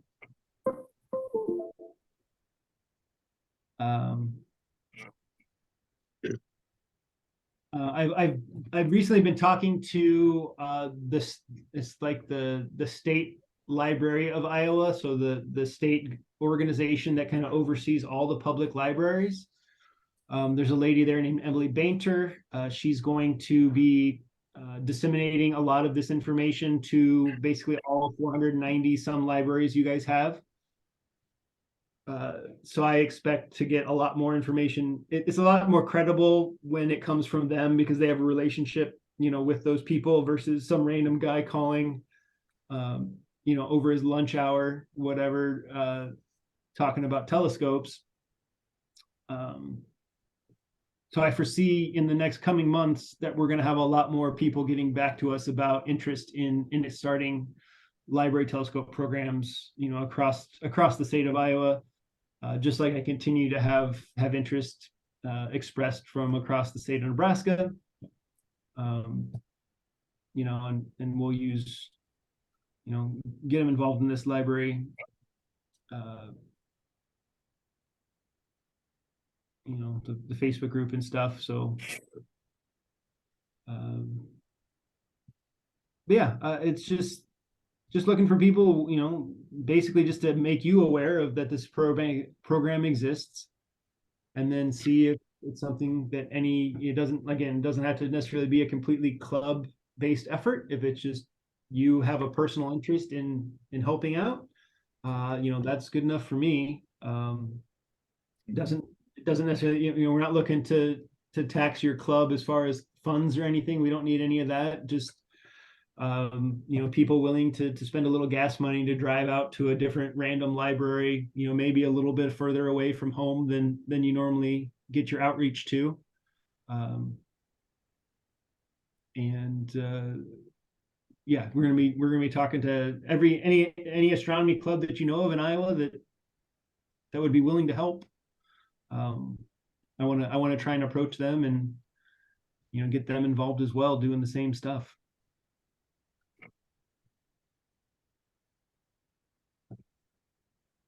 Yeah, I think there might be a few of us that would like to help out. I think the main thing is getting enough libraries that are a little bit closer. The one out there in Fairfield might be a little bit long for me to take on, but I don't mind driving an hour or so each way. We drive 45 minutes out to our dark site, and a number of us go out to Wilton a number of times, and that's about the same, about an hour or so. Yeah, we're in the Midwest, so it's tough to get, a lot of places you can't get to in, an hour or less. So however far you're willing to drive, obviously I've got Fairfield's 5 hours for me or 4 hours for me or whatever it is. So I'm kind of limited on the amount of servicing that I can provide to some of these places. But again, it's like a once a year thing that the programming and the star parties and summer reading, giving a talk during a summer reading program, those things are like those are above and beyond. The baseline thing that I'm looking for is once a year somebody has to go look at the telescope, collimate it, make sure the mirror isn't just completely dirty, filthy. There's 3 little screws in the side here. You pop it out, pop the mirror cell out, you rinse it off with some water, you let it dry, you stick it back in. That's probably all it's ever going to need. Unless, occasionally weird stuff happens. Like I know there was some place up in the New England states that the mom wasn't watching the kid took the telescope apart, took like every screw out of the dang thing. The mom brought it back to the library in a box, just parts in a box, and said, "I'm sorry, I don't know what happened. I don't know what to do with it. Here you go." And, I guess kudos to the kid for his curiosity that he wanted to figure out how it worked, but it wasn't catastrophic. The local club member took the box, reassembled it. It's still going fine. A lot of those initial telescopes from 2008 up in the New England area, they're still in service after 15 years of public, circulation. It's a solid piece of equipment with the mirrors buried down in here. It's really tough to break a 1.5 inch thick piece of glass unless you really chuck it at something, I know there was like somebody dropped an ice cream cone down, like a kid was looking at it, with the ice cream cone, and dropped a big scoop of chocolate ice cream right down on the primary mirror. Not the best thing to have happen, but a little bit of water later, it was rinsed off and back in service. So, those random things can happen. But by and large, and I definitely feel like here in the Midwest, we're just more respectful of things than people are on the coasts. I don't know, maybe I'm wrong, maybe I'm misplacing my Midwestern values, but by and large around here, I don't think it's as big of an issue as some of that will be. And obviously there's a liability. If somebody checks it out, they sign the checkout sheet and it says like this part is worth this much, this part is worth this much, and if you break a red dot finder, it costs this much, $40 to replace it, whatever. But yeah, I don't know. It's My name's John Baker, and I have relatives down there in Van Buren County, which is close to Fairfield there. You could put me down for maintaining that one. Yeah, that's awesome. Yeah, that's like I said, I'm not looking for any kind of long-term, like, monthly commitment or anything, just the willingness once a year to go and just make sure it's in rough collimation. Because, if somebody looks through this and the stars on the edge of their field are a little pear-shaped, I mean, they're not going to know the difference. Like they're not,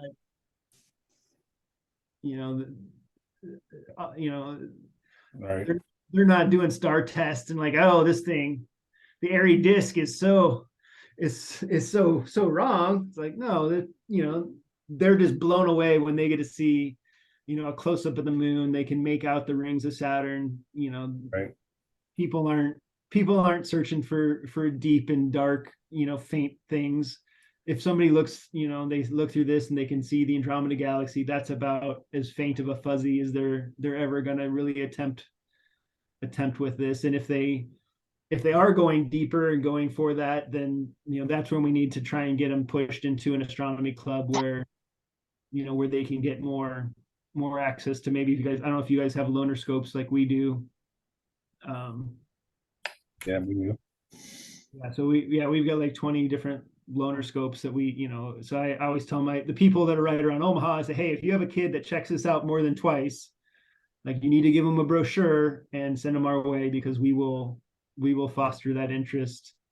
There's some things that we're doing, like we're creating, not quite yet, but we're in the process of creating like a spring, summer, fall, winter constellation observing challenge kind of thing.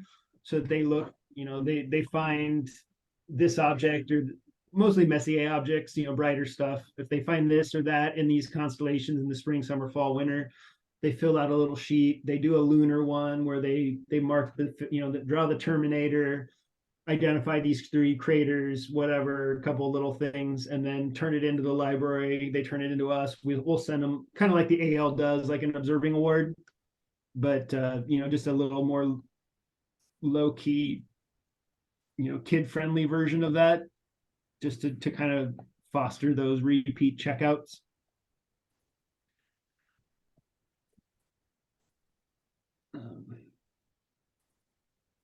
And yeah, that's it. I don't know. Hopefully, we can continue to chat about it, as time goes on. And I don't want to take up, we've been talking for like an hour here. I feel like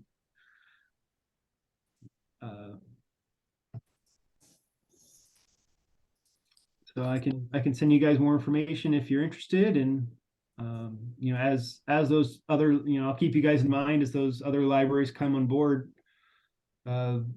get you involved. And if you guys want to take them over and be the primary point of contact for that, then the registry that we have can certainly say Quad Cities Astronomical Society instead of the Omaha Astronomical Society, because again, we're not looking to spread it any more than we can handle really on our side.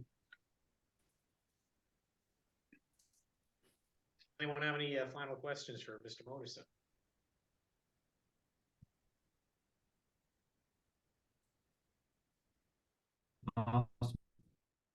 Thank you for listening and my ramblings and whatnot. Appreciate all of your, we all share the same sky together. So, and then also, yeah, the Eclipse ambassador thing. I think we need some people on the. I don't think we have anybody in your area currently. So if you know of like a college student, undergrad, you can partner with to get going on that. We're still recruiting for that. Like 150 more people nationwide to get into that program. Yeah, go ahead and make sure you send out some info and we can go over it again too. Both organizations. Yep, yeah. Like I said, I'll be on the PAC group on Friday for a little bit with a couple people. It sounded like, and just Okay. All right, well, thank you very much, Mr. Modrcin, for joining our meeting and telling us about these programs. yeah. Thanks, guys. Yep. All right. Thank you. Thank you.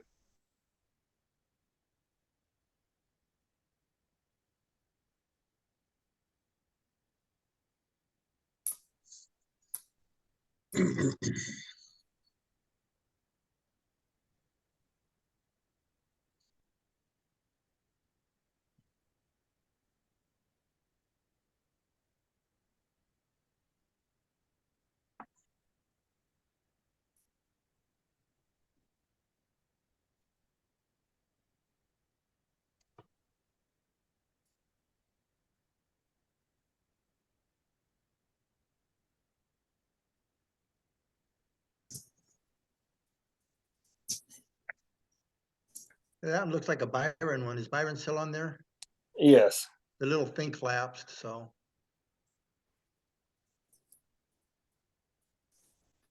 See, that one's IC 443, right? Correct. The jellyfish, Yep. nice.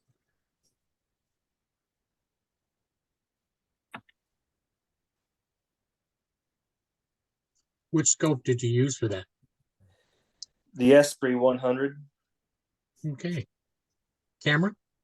26? Canon 6D Mark II. Nice. Great. Thank you. It looks like a jellyfish. It does, doesn't it? Yep.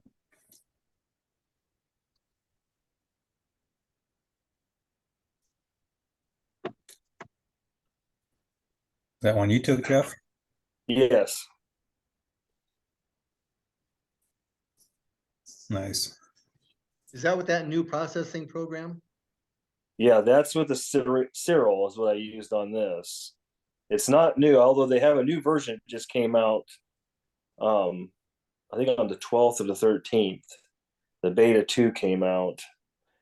But yeah, that's a free software. It's got excellent stretching tools in it.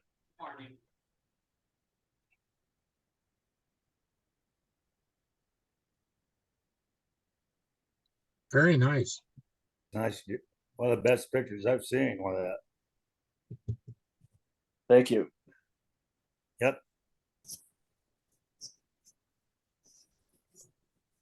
That's as clean as I could get this one. It's a little noisy. Still But looks there's good. lots of things going on there. I don't even Yeah. know all the, you got your dark nebulas and the cone nebula in there, the foxtail.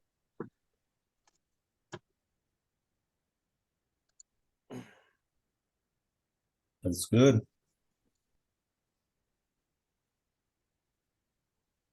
And what program did you use to process that one? That one I think was AstroPixel. Okay. That's before I started playing around with Surreal. I wish I'd have saved those raw images because I would run that back through and see what it would turn out. It'd be neat to see.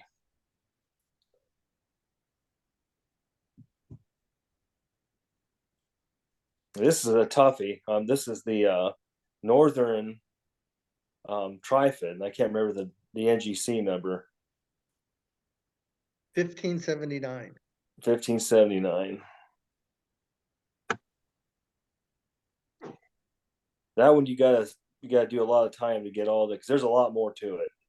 But I think a lot of the people probably have 8 or more hours in it. I think this was maybe 3.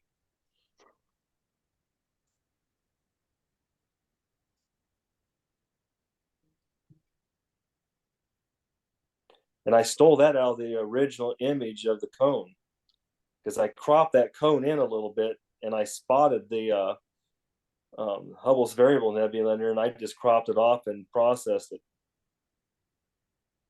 It looks like a comet. Yeah, kind of.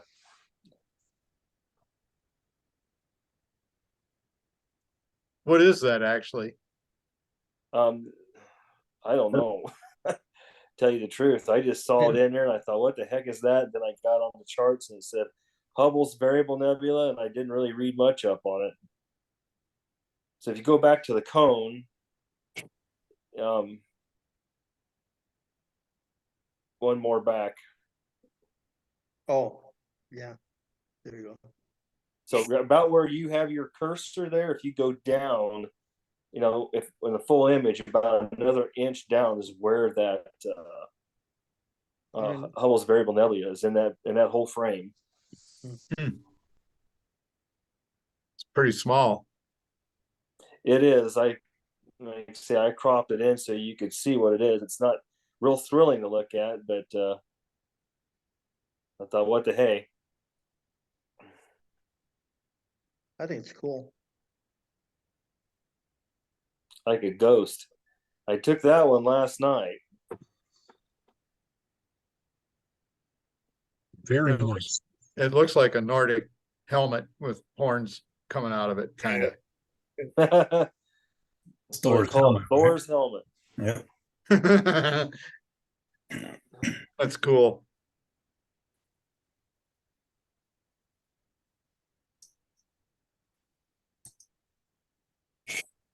How many hours of 2.25. Yeah. And the skies weren't real great. And it was pretty windy last night too. Yeah, and I was surprised with the haze that actually came out the way it did. Mm-hmm.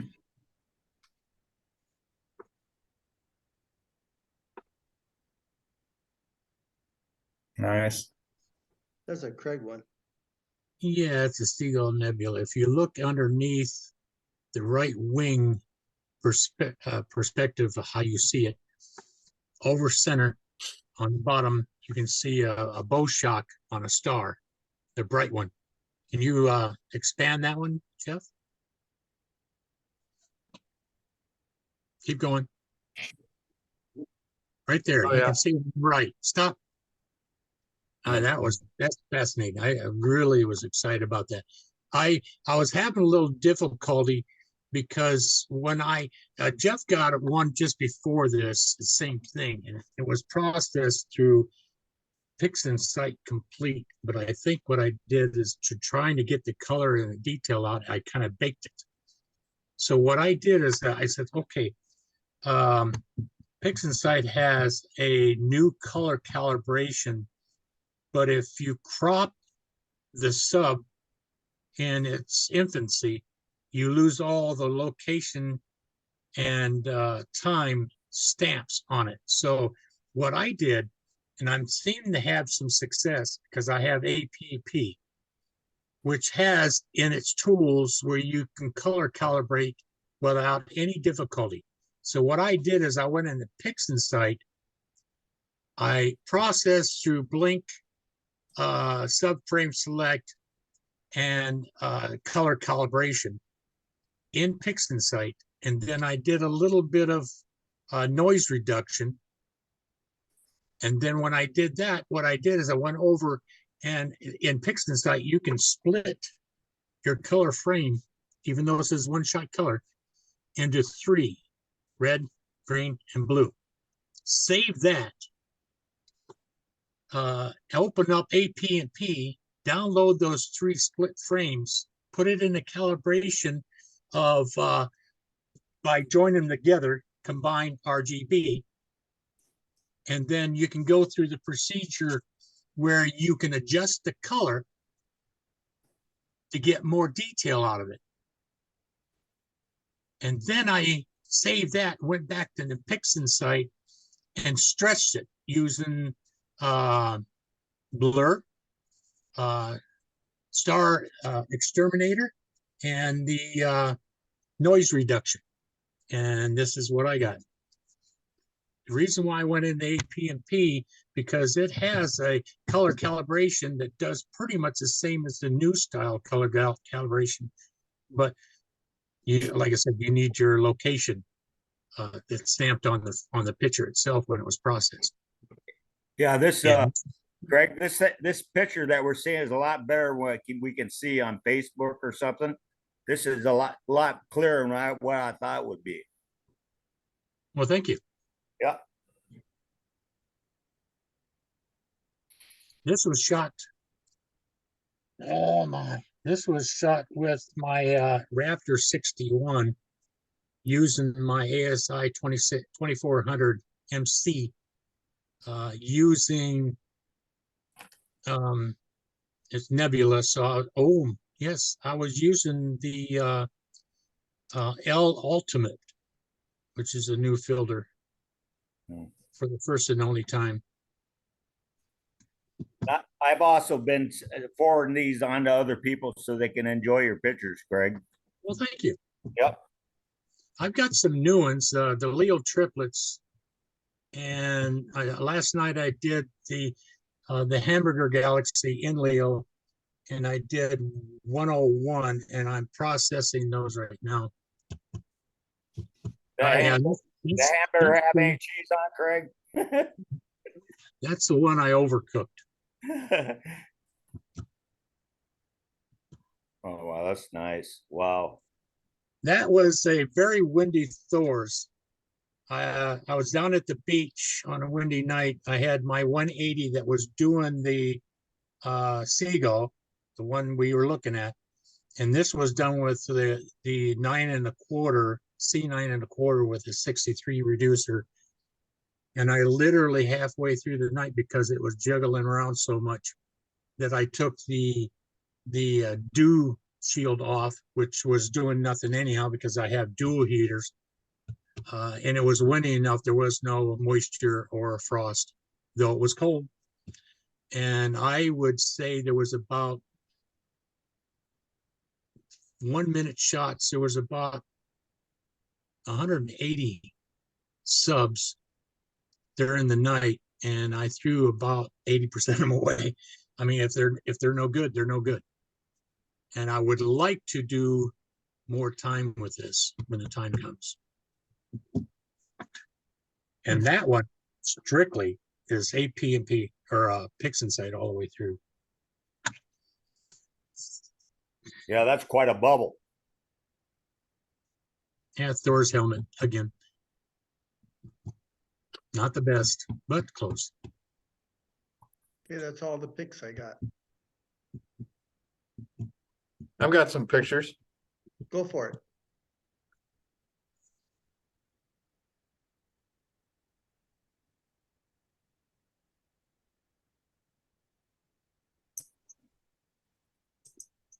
Can you see that? Yep. Coming now. This was last night. The picture that Byron took was with the scope there. And Dan Cusack's standing next to Byron. And that's me on the other side of the telescope there. And Brian Razor was there last night too. This is at the Castle Observatory south of Milan. But Brian came after I took the picture, so he didn't get into the picture, unfortunately. But these are just snapshots. They're not going to be anything comparable to what Byron and Craig have done. So, you know, these are like 10 or 20-second time exposures. Here's M1. I don't know if you can even see it there, but there's this little hazy blob. This is M40, which is really nothing more than a double star. These pictures were taken with the CPC 1100 HD telescope with a 0.7 focal reducer, and just with a DSLR D7500 Nikon camera. Just snapshots. This is way overexposed M42. That's one with a little bit less. Here's M46 with the planetary nebula NGC 2438 embedded in it. That turned out Very halfway- nice. Yeah, that's turned out- great. Cool. I love clusters. Yeah, I like clusters too, and especially if you got something interesting in the middle of it, like that Yeah. planetary nebula there. And this is what the NGC was? That's NGC 2438, the planetary nebula. And it's M46 is the cluster. Yeah, thank you. Yep. And this is M47.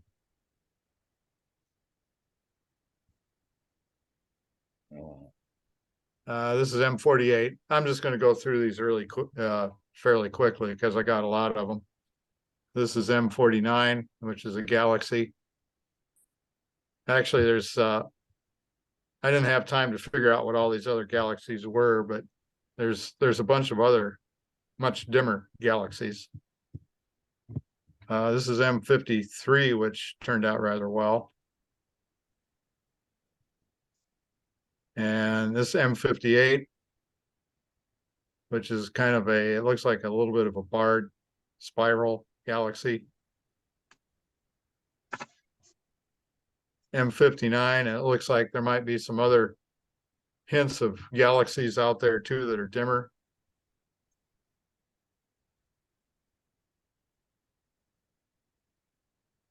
M60 with some other NGC numbers out there that I didn't have time to figure out what they were. Oh yeah. This is M61. That's kind of a nice one.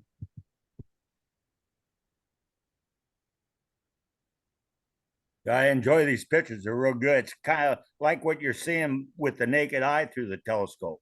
Exactly. That's cool. I like it.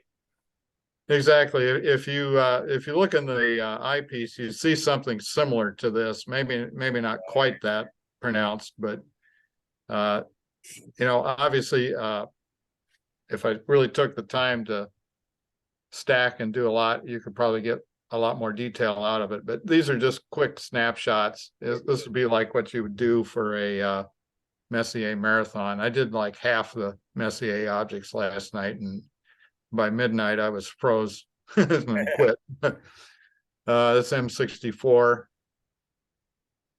black eye galaxy. Yeah, that's cool. This is M65.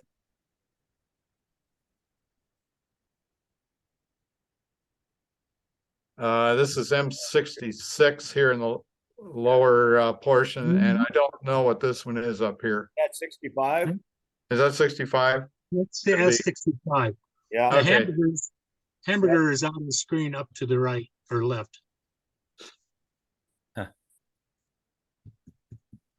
Well, here's M81, and you can see hints of the spirals kind of swinging out, spiral arms from the core. It's kind of neat. Yep.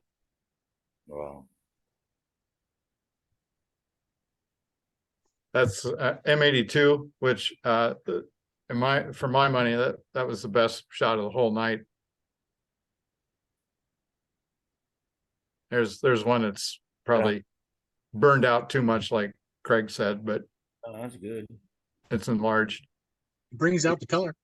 Yeah, it's got a lot of color. Yeah, this one galaxy, and here you can see it here too. But that galaxy's got a lot of color to it. It's really a cool one. Yeah. And here's another one. This was pretty cool. M84, M86, and then there's some other NGCs, and there's another NGC right down at the bottom here, but I missed it. Now, how'd you get the labeling on the picture? I just dropped the picture into Photoshop Elements, and there's I don't know, there's pics that you can insert text right into the oh, that's cool. Into the picture. Yeah, neat. Yeah. Here's M85 and there's NGC 4397 next to it. A lot of galaxies out there right now. There's the M87. There's your black hole, right? And there's a bunch of other little dimmer fuzzies out there too. And what are you shooting these with? You're using a camera or? Yeah, that's just with a D7500 Nikon DSLR. Okay. And it's just, connected right up to the CPC 1100 with 0.7 focal reducer. So the focal length is probably like 1900 millimeters roughly. This is M88.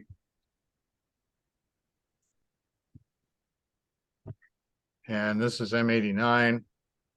And there's maybe another galaxy up here as well. M90. This one, I had to tease it a little bit to get it to show up, but that's kind of like a barred spiral galaxy there, M91.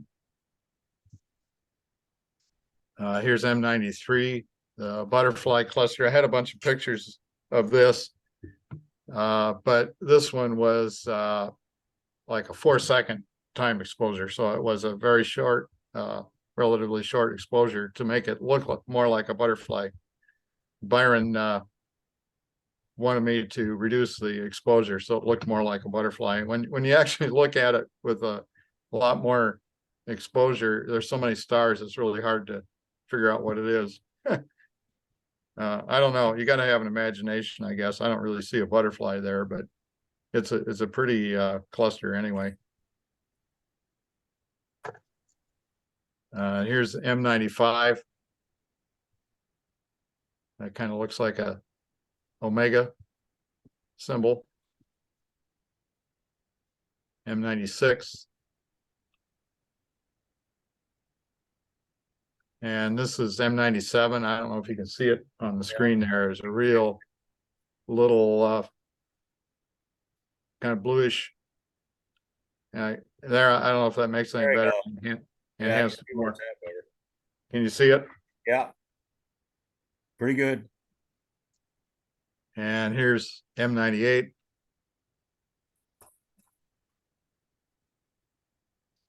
M99, that's a nice one. Oh yeah, you see the spiral arms. You can, yeah, that's a nice one. And I like this one. This is M100. And there's a couple other galaxies out there too. That's a nice spiral. Mm-hmm. And I don't know if you can see this. This is M101. It's a pinwheel. I can see it on my screen, but yep, I enhanced it here. You can kind of see the spiral arms a little better with it blown out like that. And this, of course, is Sombrero Galaxy M104. Cool. That's M105 and a couple of companion galaxies.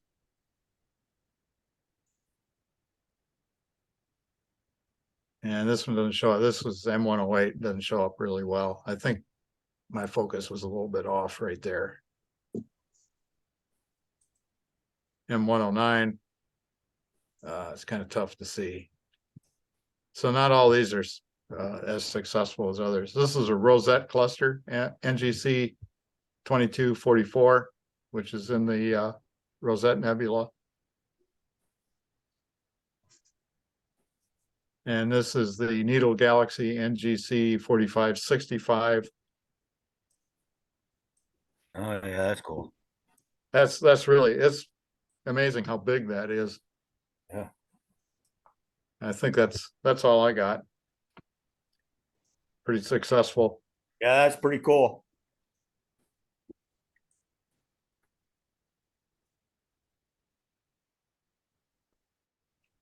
Very nice.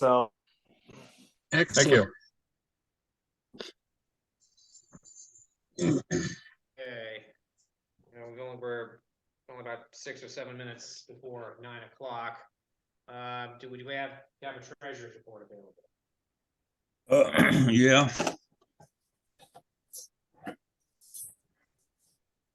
$14,735.02.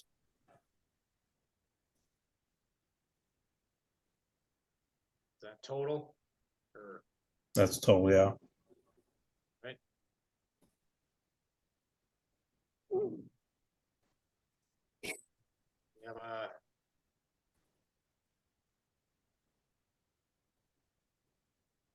do you have a breakdown or That's what I'm looking for right now.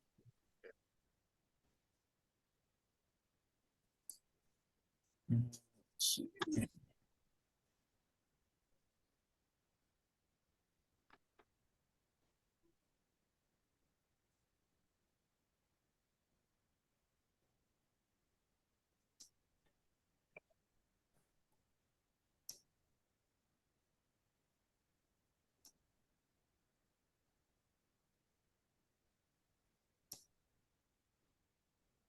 No.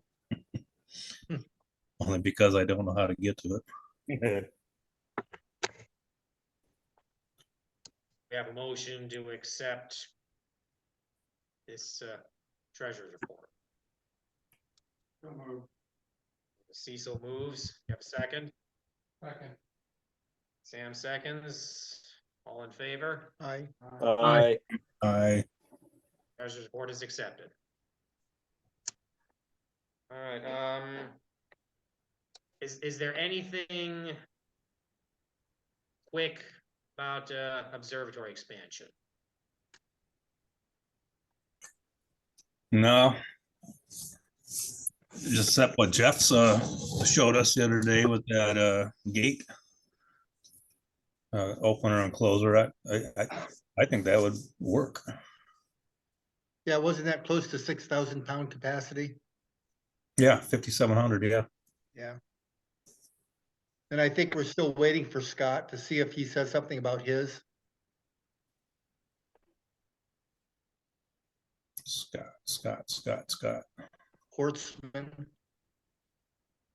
The guy Oh, that we wanted to hire. Yep. Is that the guy you can never get a hold of? Yep. Yeah. That's the guy we can never get a hold of. That's him. Apparently, if you have faith, you can send him money and he sends you stuff. What's the weight of the roof? I don't think we really know, do we, exactly? It's a big roof. Yeah, It's huge. yeah. I think we were guessing about 3 tons. Yeah, but the torque or the pull weight on it is only, Much less. 300 pounds or less, just to get it moving. And then while it's moving, it's only like 80 pounds.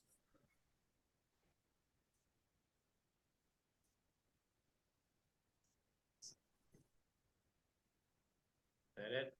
Yep. Is there any other urgent business that we need to bring up tonight? Other than I'd like to keep the board members for like 3 minutes after this. Acceptable? All right, if there's no other business, then our next board meeting is April 5th. And our next general meeting is April 17th. We'll send out a notice of where the meeting takes place as we get closer to the time. It's cool how he fades in and out there.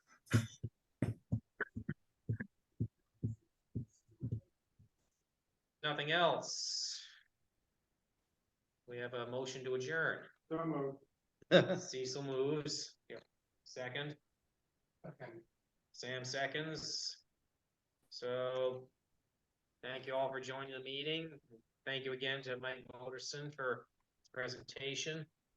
And thank you, those who came in person, for trying out the new location. We'll try to get iron out more of the bugs next time. And I'm gonna turn on some lights, so watch your eyes. Thank you. Thank you for coming out. Bye. Weather permitting, yes. Catch you next shot. Yeah. Bye. Bye, guys. Bye-bye. Bye. Bye-bye. Bye. Thank you, everyone. Thank Thanks you. a lot. Guys, Yes, yes. well, gentlemen, it's been a pleasure. Thank you much. Thank you. Is this easier for you to get to than Ambrose? Oh, much faster, 20 minutes. Okay. All right. 40 minutes. Okay, it's all money thing and I can stop over to John's with this. The solar glasses, I paid $334.67. Okay. So I need a reimbursement for that. Then the next thing, do you guys want to buy one of these banners and the pens? The banner and pens are $169.53.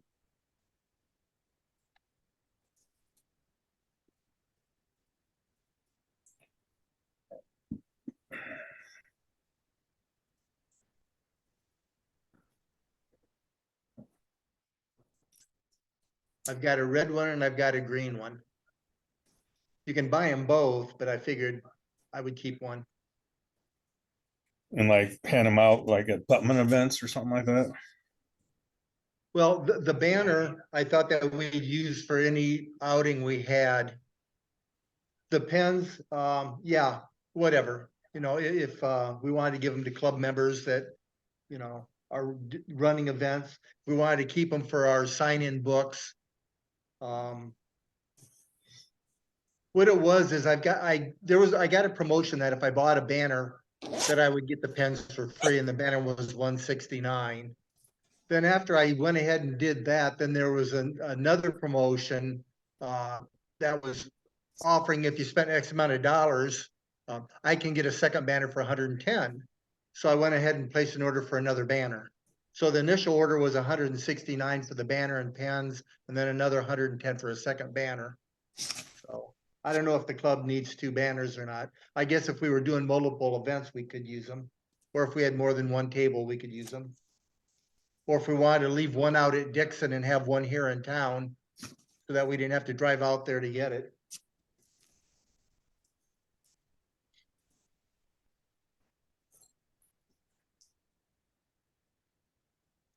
I think we should get at least one.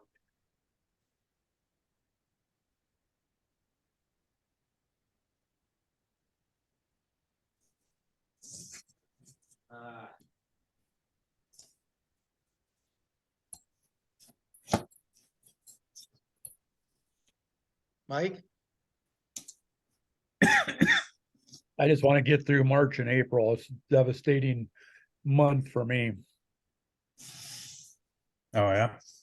Yeah, everything comes due. I mean, my house insurance went up $900